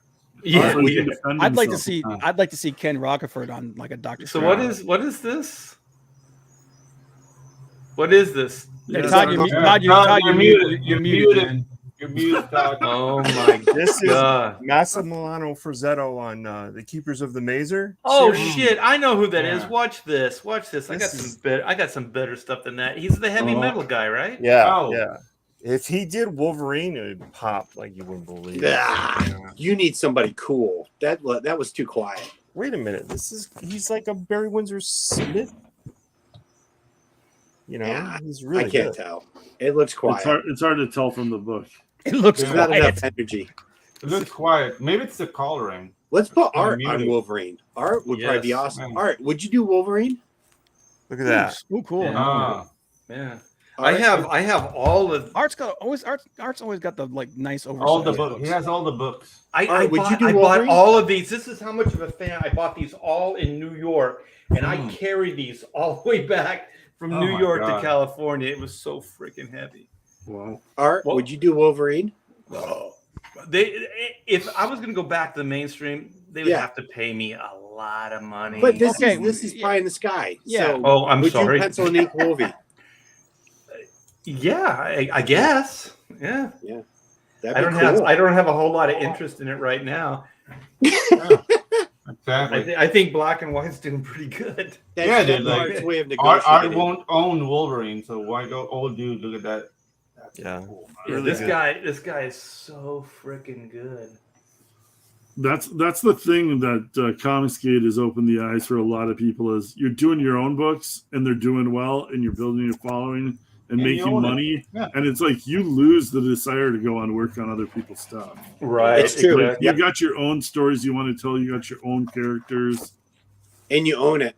Yeah, and Yeah. you don't have to listen to like editors tell you how you should be doing Mhm. it. Yeah, Yeah, there's Hey, This Todd, is- do you I have this? that. I have the You have the sketchbook. sketchbook? Yeah. Nobody and- telling you like, can you make it better? And granted, You this make it isn't better. this isn't the exact size that Black Sad is done in or Undertaker's done in. It's a little bigger than that, but Yeah, these are like magazine what she size. said. Yeah. but I would try this format with good artists like Barry Windsor Smith. I want to do this format. Did you see what was it? Humberto Ramos did Oh, dude. some kind of fairies and Fairyland. Fairyland. Yeah. He did it with Paul Jenkins. Yeah. Yeah, it was in this format, hardback. There's printers you can do these books with. I mean, like you got to find out you want to find out your printing cost ahead of time, but Yeah, there's multiple printers where I've seen they've got this kind of formatting. Yeah, I put out my sketchbook. Oh, So nice. it's the same size, and I used Humberto's People. He's the one who turned me on to this printer. Oh, cool. Oh, dude, Ooh, so send cool. me that. Send me that info. Oh. Okay, yeah, He's not going to. I'll hit you I up won't. tomorrow yeah, I won't. He won't. because I want to do Keep that that shit format. secret. Honestly. Well, it's a Chinese printer, so I don't know. Oh. China. You can probably find U.S. printers that do that same kind of thing. Though. There's way more options now. That Humberto Ramos book was called Fairy Quest. Fairy Quest. That's it. Yeah, yeah. there were two volumes, and it was definitely the There's European style. Like the layouts were for that format, so it's not like 11 by 17 format where it's kind of narrow and tall. It's wider, so you can usually get like more widescreen layouts with the panels and stuff like that. And I really dig that layout. They did a third book with a different guy. I can't Was remember that- his name. Was that Jenkins? Franco? Was Franco. it Jenkins was the writer? Yeah, Jenkins is the writer, and Yeah. what was his name? Mike Bowden was the artist. Oh, okay. Because I know Yeah, I that don't think the third Franco book did as good as the Humberto Ramos book. It's Yeah. Bowden's actually really good. It was pretty close. Did they do Kickstarters on it? They did Kickstarters, yeah, and I think they did Indiegogo too. Oh, They did okay. Kickstarters on the first two books. I haven't followed up on Yeah, the I rest. remember seeing them at some point. Yeah, I was actually watching the one on Kickstarter. So let's see here. Yeah, Humberto helped me out a lot with my Kickstarters early on. He's a good guy. Yeah, very quick. Yeah, they did do it on Is Indiegogo. Paul Smith still around? He is. Is he? Is he working in comics though? There's not a lot of money. He does some covers on what was that Kurt Busiek book, and he works with Kurt doing something else. But he did some covers for, or he did some backup stories in Astro World or whatever. the hell Astro it's like. City. Yeah, Astro City. Yeah, Oh, he did some okay. backup stories on that. We got somebody Now, looking forward to Art Adams on New Mutants. Oh, the and- original team. And Dino says I can't handle Wolverine. You can't handle Wolverine. How Oh, dare these are you. wishes. These are wishes. Yeah, Yeah. I got you. I got you. He I'm just trying said to you think. couldn't do Wolverine. He says I can now, or is he saying I can't? I thought he said he couldn't. You couldn't He's handle daring Wolverine. you. He, He says, said "I he's can't got $1 handle." million that you couldn't bring up Wolverine. Yeah, sales he's by using the 50%. Todd method. No. How to, What How book would to- you like to see? Like if Alan Davis came back and did a book, what book would you like him to do? He is doing a book. He's What's he doing a doing book right now? with a hey. This is one of your picks, Rob, because he's doing a book with an old school writer, like maybe it's Fabian Nicienza or something like that. But it's I know, but it's somebody like that, somebody that's on like on the outside of the industry. Maybe it's what's the other guy's name that was a worked at DC for a number of years. But it's a book that they're doing together, and it's about to come out any month now. Why would this be my pick? I never liked Alan Davis, and I don't like Fabian Alan Nicieza. Hey, there's always artists that are good at you go to for something, right? Alan Davis is really good at up close fighting, like the wet works of fighting. I would give like Alan Davis like hot women. The only I was never a big Alan Davis fan. I liked his work good enough. Like what was it called? It was one of the mutant books. Excalibur. He was Excalibur. Yeah, the it was Excalibur weird. stuff. And the only thing is, like, he gave birth to Carlos Pacheco. So, I'll get. I think his legacy, given the comics industry, Carlos Pacheco is Mhm. his biggest contribution. Look at Only early when Gary, Art inked him. early Gary Frank looks Yes. just like Ooh, yeah. Oh, No, I like. Wait, early Gary with Frank Savant. looked like who? Like Alan Davis? Yeah. Yeah. No. Yeah, When he he, was he, doing he looked like a UK? cross. When you like Death's Head and all those UK Oh, books that- maybe. Yeah. Yeah, really you look at soft. that When- stuff. When he and- moved over to doing the Hulk, he looked like a cross between Dale and Alan. And Well, He you know did, who was big yeah. time like Alan Davis is Adam Hughes, early Adam Mhm. Hughes. yeah, Mhm. when he was doing like Ghost and stuff like that. And Uh, She-Hulk. Maze no, Agency. before that. Yeah. Maze Agency looks a lot like Alan Davis. Yeah, he's kind of like an Alan Davis meets who's the other guy? I can't think of him now, but there's a little bit of a combination going on there.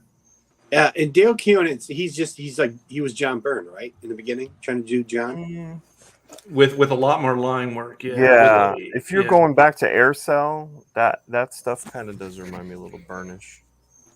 Oh shit! I'm sorry, man. I love Alan Davis. What was I saying? It's it's the Shinerbach talking. I did not mean that at all. I'm sorry, Marcus. Yeah, Like Brian Hitch, right? Brian Hitch is another Alan Davis. No, yeah, favorite. his Yeah, early yeah. stuff, yeah. Before he started doing the photos. Did you ever- I inked.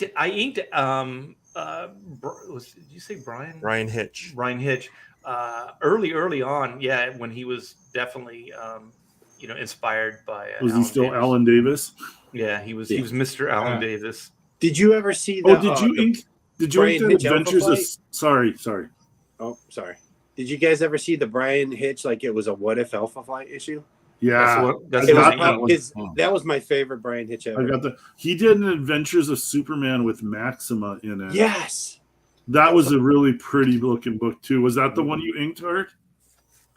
No. I think it was Okay. a She-Hulk, Silver Oh, Surfer, okay. something like that. Yeah, but Well, yeah, yeah, Ivan Reese. He's an great, Alan man. Davis influence, big time. Yeah. There's a lot. Well, I mean, and then we're all saying Alan Davis influence, and we could be saying, Yeah, we hate Alan Davis, but we love everybody that he's inspired. but then No, Alan like, Davis. be honest. Back in the X-Men day, like early X-Men days, when you were kind of getting sick of so and so and so and so, when Alan Davis did some X-Men books, they were like, "Wow, this is the iconic face of this guy and this guy." I didn't really like his Wolverine, but a lot of the other faces were like, "That's how I saw them for a while." Yeah, he was, and you're right. Like his Wolverine was just weird. Yeah, he he had these weird cheekbones and Yeah, that's But, that's like, that's wasn't- really it seems like he would be one of the characters you'd get right for sure, And am I wrong in thinking early Alan Davis was very Neil Adams? Like there's influence line all through that. Yeah. So it's like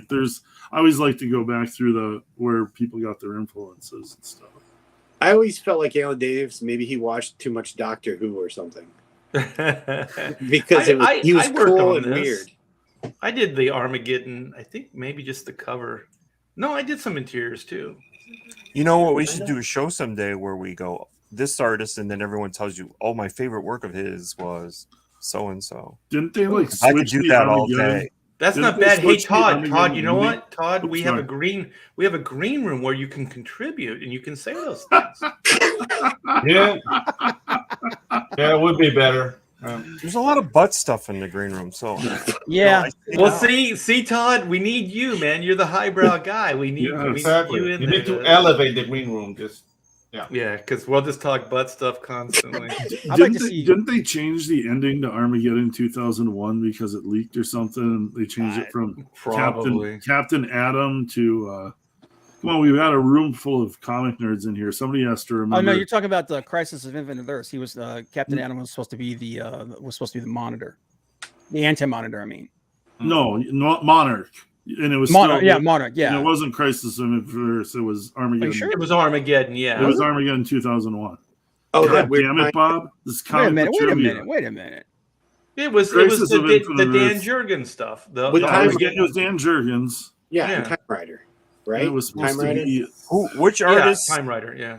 like Yeah, obviously yeah. Time Rider was so freaking gay. Yeah. obviously we've lost a lot of artists over the last year or so. If we but could I'm make the talking Silver about- Surfer, but Hang on, hang give on. him fiery hair. I know, and then all the Shut up. like the cosmic bubbles, I thought it looked really stupid. What are you saying, Todd?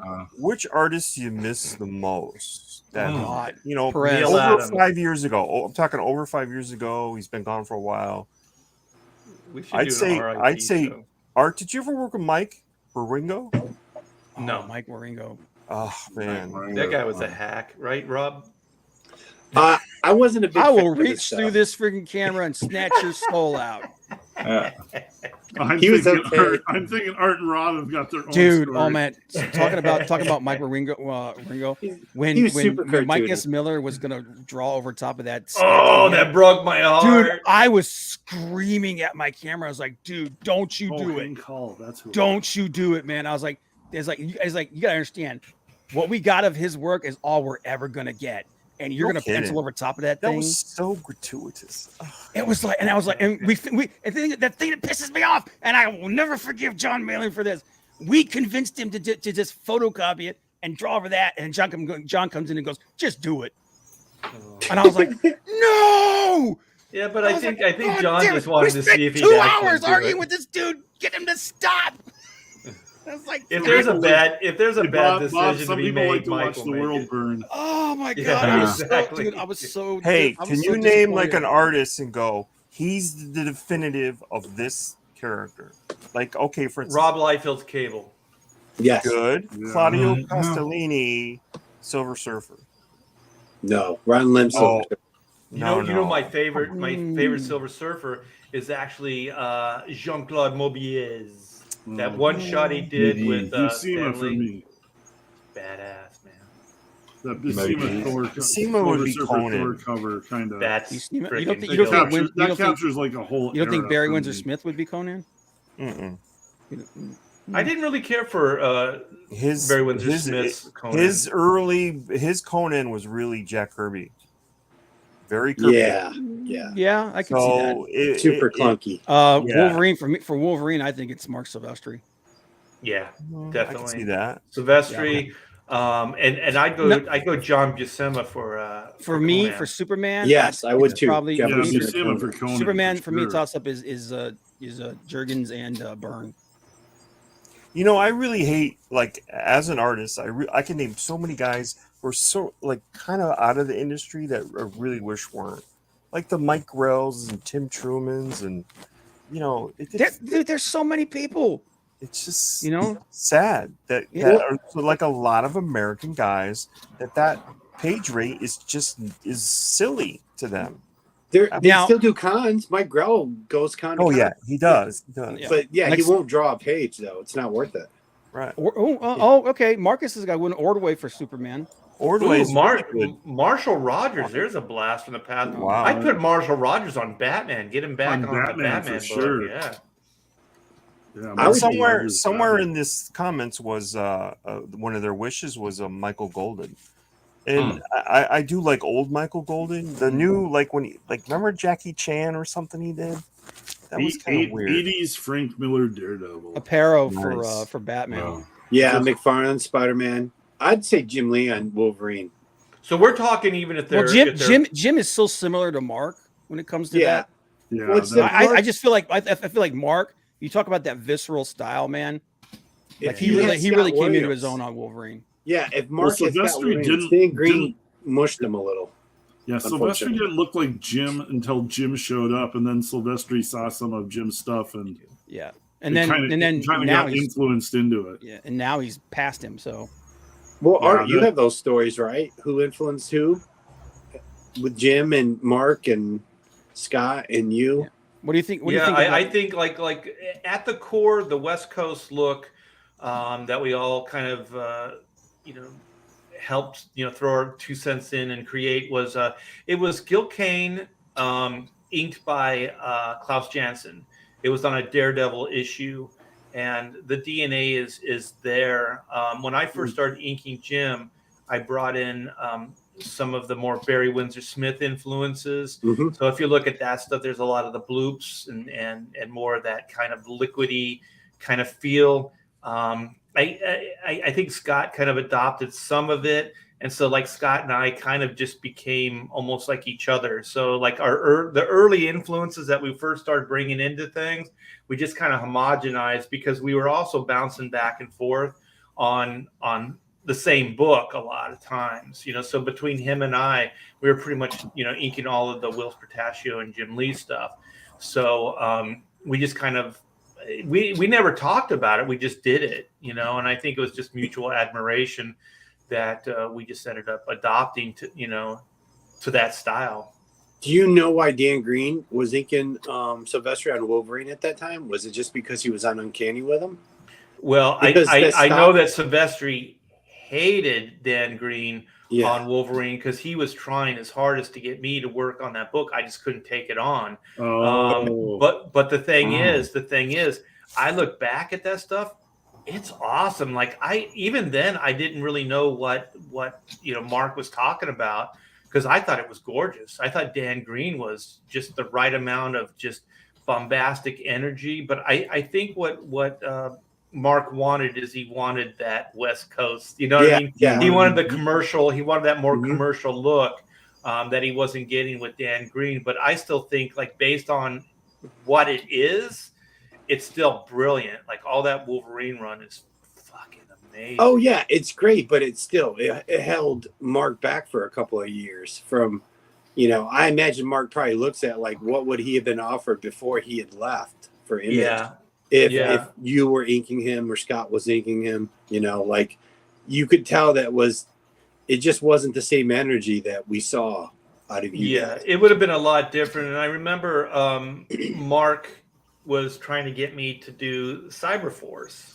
And so that was my books at Image were going to be Wetworks and Cyberforce. And those were going to be my two books. And I'm glad that it didn't happen either way. Cause like the first year there was no, I think maybe there was one Cyberforce issue. No Wetworks. I think all the team books were like super late. Yeah, Wetworks was really late. All this, it was weird. All the single titles, all the guys who were doing the single character titles, they were all fairly on time. All the team books were super late. Yeah. So I think it would have financially not been good for me. And so I end up, instead of going to Homage and working there, I work out of Extreme.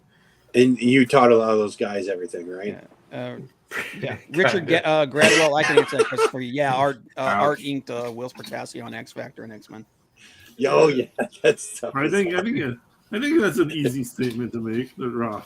Look at this. I don't know what this means. It's like, and Dino says, "Thank God I didn't go to Cyber. He would have ruined it all. He would have destroyed that book." What are they talking about? The chat is saucy tonight. No, I think Dino's saucy. Oh man! Like, who do you think is the quintessential Spider-Man artist? Like, I think it's got to be Ditko, right?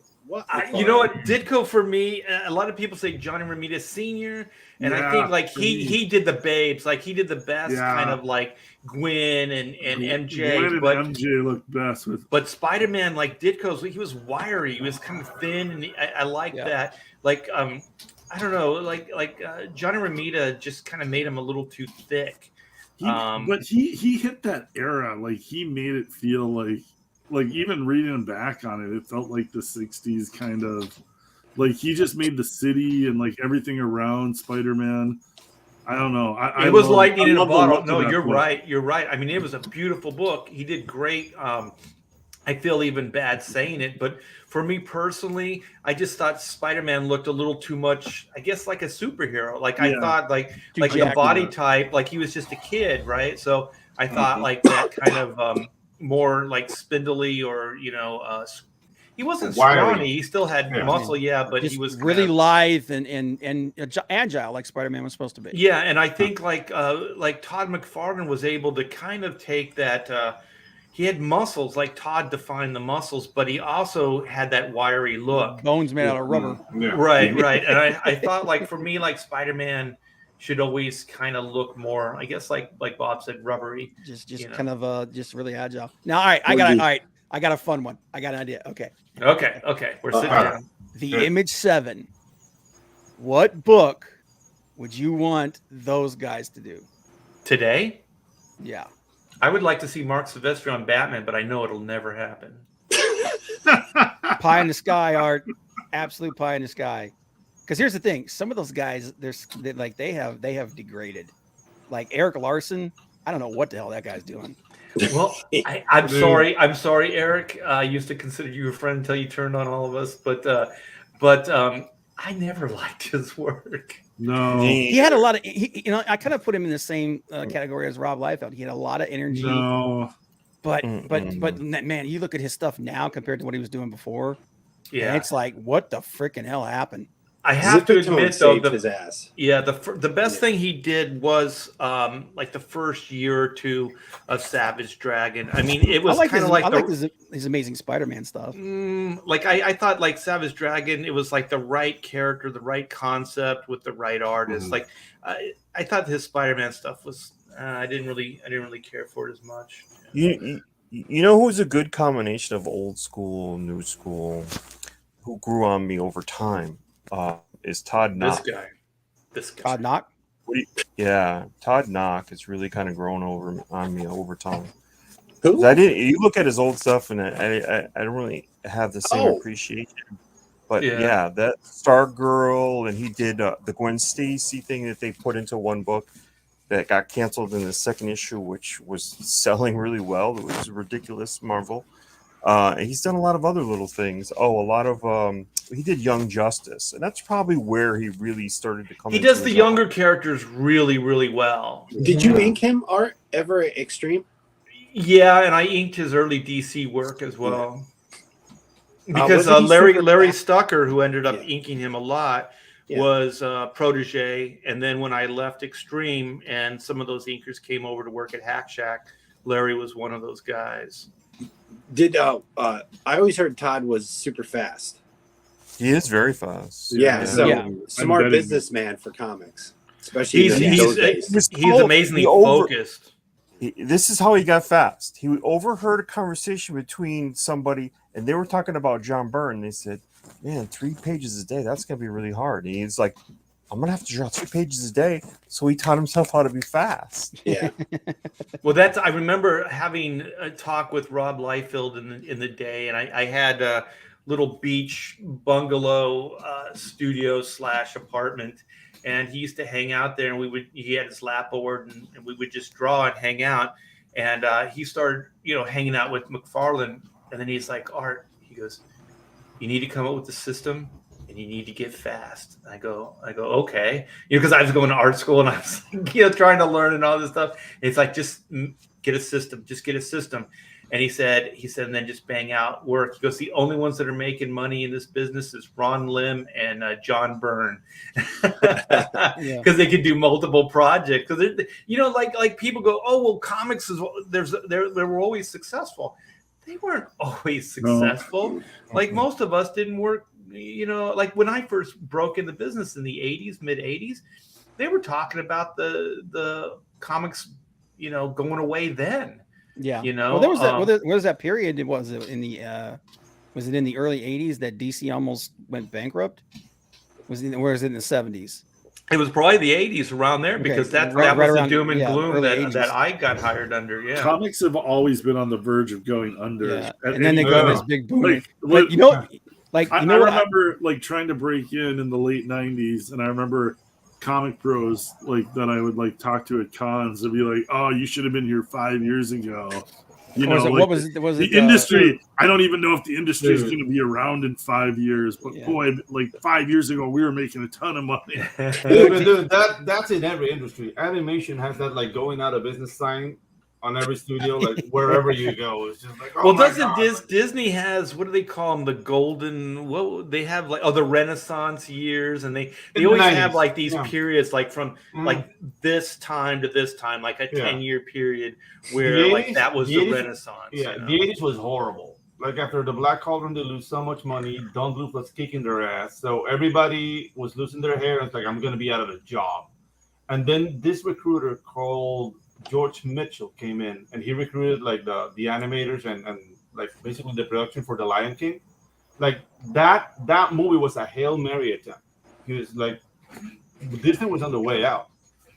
Hey Todd, excuse me, you're getting some advice here. Todd, cocaine is a hell of a drug. Directly, they don't like from Todd James. That's all right. No, I think they're talking about you. I think they're talking about you. But you know what I'd like to see? I'd like to see Mark Silvestri do a Sin City book. Like I think that would be like some kind of like a noir book. I think that would be cool. And I then get a feeling we're not going to see a whole lot of more books out of Mark after the. I don't think so either, dude. But I think this is a swan song. then You also- want to make one big last splash. I'd like to see Mignola show everybody how good he was again. Yeah, but like I mean, Mark Silvestri's been retired for 20 years. I'd like to see Mignola do Swamp Thing. Oh, dude, Mignola. Actually, I'd just him doing anything. Boy, talk about figuring out a style that's popular that you can draw fast. Mm-hmm.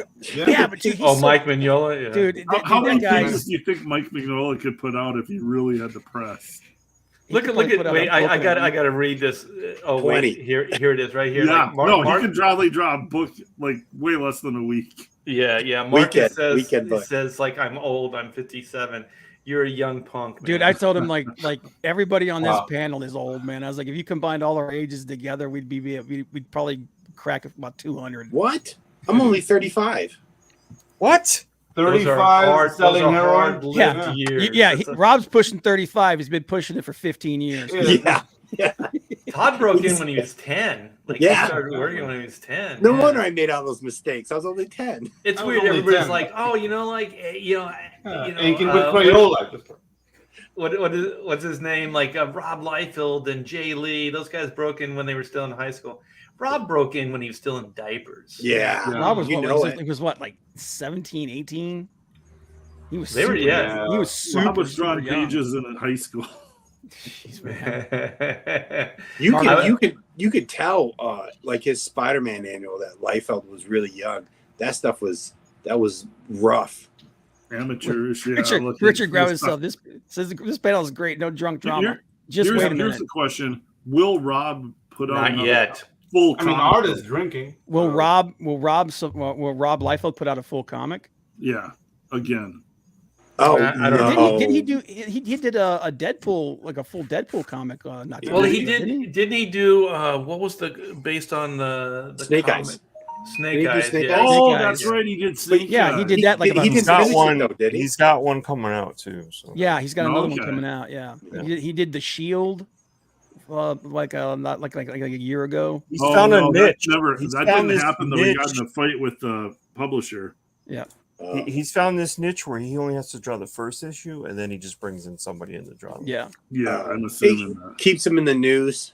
I mean, Yeah. what he charges for commissions, and have you ever seen him drawing a commission where it's I think he just does one issue every once in a while just so people remember him, because he can just bang out those commissions so fast. Well, it's just like we were saying. There's no reason for him to do any heavy lifting. No. Draw that Deadpool pose, and then it's either Wolverine or it's Deadpool.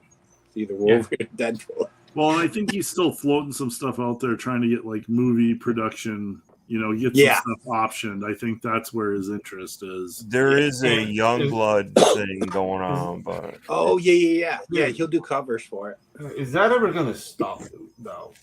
The whole thing, like I want my comic book to become a movie. Like not when there's money involved, Pedro. Yeah, that's the only point. I know that's the only point. But the thing is, like, you're restricting your creativity because you're thinking about budget, like a movie budget. Like, can I do this scene? And no, I mean, comic books suffer, man. No, when we're talking about like Marvel and DC page rates being as bad as they were when art started. Yeah. Whoa. Yeah, sorry. They were bad. They were bad. They were bad. That's the whiskey talking. It's okay. I'm not going to defend Booze it. Coming. But yeah, but the thing is, like, to that point that you got jackpot. to that point is that I had a roommate, John Moore, writer, Hollywood. He was Howard Chaykin's writing partner, and he told me, he's like, if you're gonna do comic books, he goes, you don't have a budget. He said, when I write, I have to think about a budget.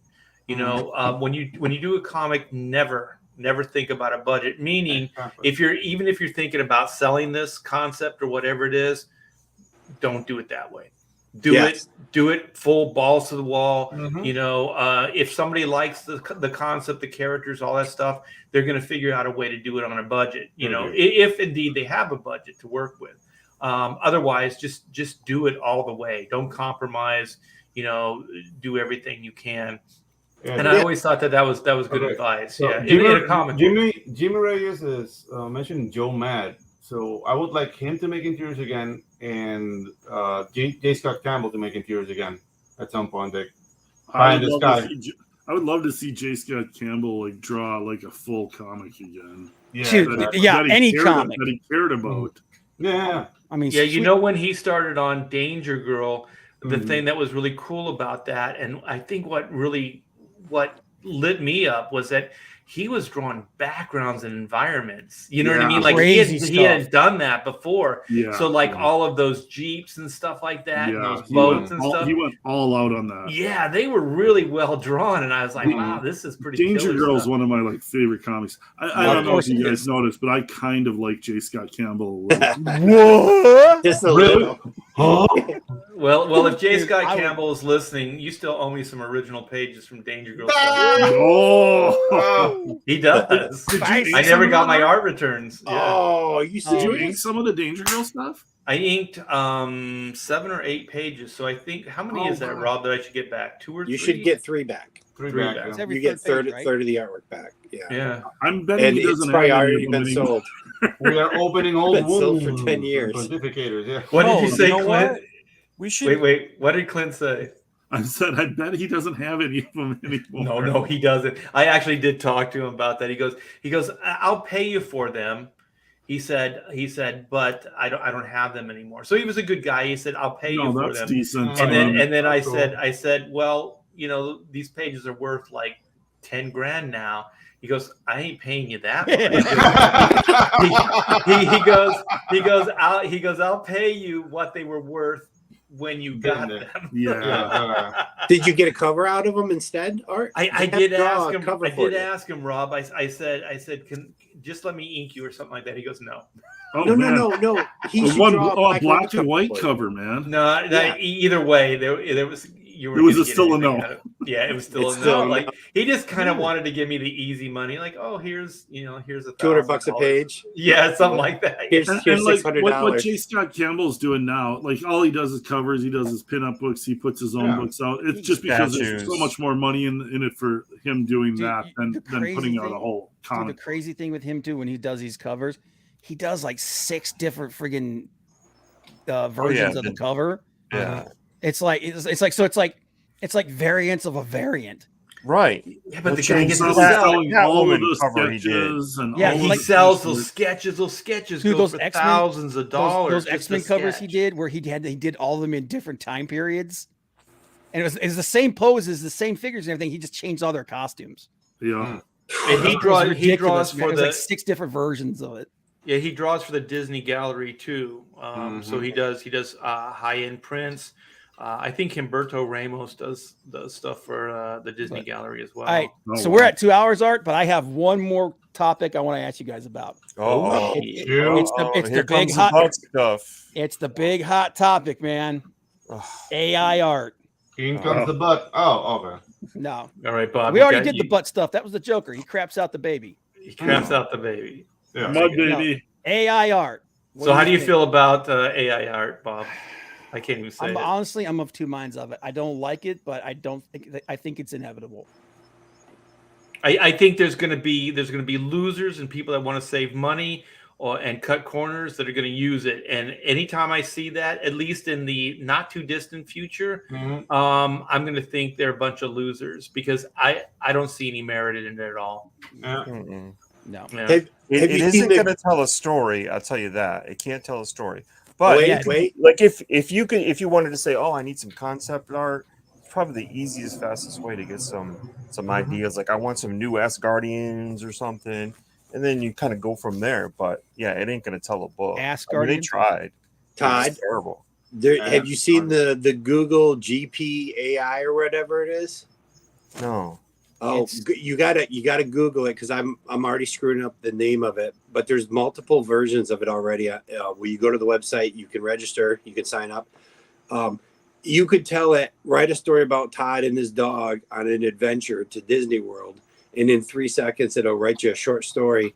So they're gonna marry that, It's going to eventually AI to the artwork, and you're gonna It's have inevitable. comic books done in 3 minutes. Yeah, no, I don't think it's gonna happen anytime in the immediate future, but it's gonna like happen. 2 years. But the reason I don't like it is because it's just, I mean, we all kind of plagiarize, right? We all look at other things and stuff like that. But this AI is exclusively just, it can only do what the parameters are, right? It's not creating; it's stealing from other stuff and blending it together. Right, But right. isn't that kind of what we do with reference? Well, yes and no. I don't have a moral issue with it. I have a personal issue with it. My issue with it is in 10 years, it's going to replace 50% of the workforce, no matter what you do. Yeah, that's you're why an architect it's inevitable. or a lawyer. Right. That's why I paraphrased it with, I think there are going to be a bunch of cheapskates, a bunch of people that have loose morals, and those types that are going to use it. Because the only thing I see beneficial in it is that you're going to save money. Possibly. Now there is a stumbling block for them that just came out recently. Oh yeah, the copyrights. A court ruled that you cannot copyright AI art because it samples other people's artwork. Right. Yeah. The other thing, that's today. That's today. Already banned today. A couple years from now, using AI art. So Microsoft will push it through court, or Google will push it through court, and in 2 years it will be copyrighted. And the AI art and the AI, the story, the sentient style AI, will be so much smarter in 2 years. Yeah, we're all. See, like I said, I think it's eventually inevitable, but I also think that there's going to be a lot of people that are like, I don't want some computer generated piece of shit. I want something from somebody real. It won't matter. They won't have a job anyways. Yeah. No, dude. Okay. The way I see it, there's going to be a new paradigm. So it's going to be like the birth of the AI artist. Mm-hmm. And as long as they're sincere and say like, okay, I'm an AI artist, I don't have a problem with it. So when the AI becomes conscious, and the AI will say, "This is my art," and strangles him with robot hands, I'm going to be drawing in my home. Cleaner. Yeah, exactly. I'm going to be drawing in my home. So yeah, all my Death Raider artwork is already AI. So. Yeah, exactly. You're a trendsetter. I've got 1,200 pages done already. It's magnificent. You need to launch that crowdfunder, man. You got inventory. Yeah, exactly. Yeah, I just think like people when comics started going with blue lines and they started having digital inks and I remember being asked these questions early on and they go, being an inker, how do you feel about this? And I go how. It's just a tool. It's just another tool that you're using to tell a story. So if that's the way you want to tell your story, no inks or whatever it is that you want to do, more power to you. I don't have a problem with that. Good art is good art, but that's still from a human perspective. Yeah. This is something other than that. The only people I could see using these things are cheaters and people that are trying to basically either get one over on people or save money or some kind of not altruistic reasons. You know what I mean? Like why would you use it? Why would you use it if you weren't trying to save money somehow? Or you didn't want to deal with an artist, you didn't want to deal with people, or whatever it is, so every reason you would want to use an AI is all bad as far as I'm concerned. You know what I mean? Like anybody's motivations to use AI would probably be questionable. I don't see any merit in it. This, like I said, I don't personally like it, but I think it's inevitable. I it doesn't really matter to me if I'm not going to be around much longer. So. It's like my soul's weary. It doesn't really matter to me, but I don't at all feel threatened by it. By the way, no. You don't. I think I don't feel threatened by it. I just think like anybody that's going to use it, to me, I think is a questionable person. Like I just think that they're trying to get one over on somebody. I think the game industry. Game industry is going to be big. The game industry is going to get their concept art from AI art, and I think that's going to eventually you'll see lawsuits. Yeah, you're going to see the game industry get the code from the AI. Yeah, so you're just going to be talking to a computer telling you telling them what kind of game you like. And there are places where you might see it, and I think that'll be stupid. Like, for instance, what's the cards? Not World of Warcraft, but what's the cards Magic? that they use a lot of different artists? Magic. Pokemon. stuff like Magic that. the Gathering. You know, you might see them use it, and you're like, Yeah. why would you do that? Yeah. You know? Oh, they'll Wizards of the definitely- Coast. Fucking artist. Wizards of the Coast is not the best example. Yeah, they're pretty. They're yeah. pretty. You know what backbiting. pisses me off? There was like some kind of, what was it? It was a basketball ad, and they had like a major player, and he ripped off a Flash cover that I did. It's like the Flash, and it's Wally West Flash, and he's running so fast, like the costume's kind of disintegrating. Mm-hmm. And so he took that pose, he took that idea, and it's like his street clothes, and I think it's disintegrating. So then he's got his his basketball shorts and everything on, and that guy that did that artwork was an advertiser. I guarantee you that guy made more off that ad than I did, for doing the entire issue or multiple issues. And that's the problem I have with this stuff, because those are the people that are going to use this stuff. I think they're going to be questionable, motivated people. Yeah. All right, down here, people do it a lot, especially before like the days of the internet. Like, people will see commercials from the US or Europe or whatever, and we call that gunshotting a commercial. They just copy it shot by shot. So people with loose morals in the art world are going to take advantage of this AI thing. And yeah, they're doing this. But yeah, like when the AI goes sentient, AI is going to go for them, not for us. So cool. I saw Terminator. I know what it's all about. Yeah, exactly. Yeah, but Hey, we are Go 10 ahead. after, man. You got to do the. I want to leave everybody with a little gem, because it was sort of mentioned. What if? Wait. Hold on. Volume 1. Hold on, Todd. Hold on. There you go. What if Volume 1, Issue 16, drawn by Ernie Chan, but inked by Dave Stevens? Go look at it. Absolutely beautiful. So that's a your little pearl gem of I wisdom. wanted. That's a gem Yeah. right there. So you Not guys a lot heard of it people here. know that. Put it on your pipe and smoke it. Mel Rooney's gems. Yes. Todd. Well, I teaches- want to. I want to thank everybody in the chat for hanging out with us for a little over 2 hours. I want to thank all the Pontificators. You guys are the best. I think this is one of the best crews we've had on this show. So I really appreciate you guys.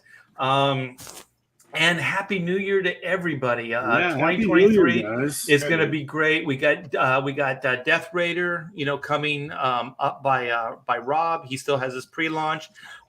That's in the description. We have all Clint's. We got Pirate. No, it's not Pirate Queen. It's help me, Slave Girl. Which is still in demand. But then you have the crossover. So check out Slave Girl, and then Pirate Queen versus Slave Girl's coming up pretty darn quick here. But you have the pre-launch for that, right? Yep, exactly. And I do believe that's in the description. And I know that Todd's doing a lot of sketch cards and stuff like that. So catch him on social media. He's got all that stuff. I've been inking with Hunts. I'm using Hunts again. I haven't used a Hunt nib. 102?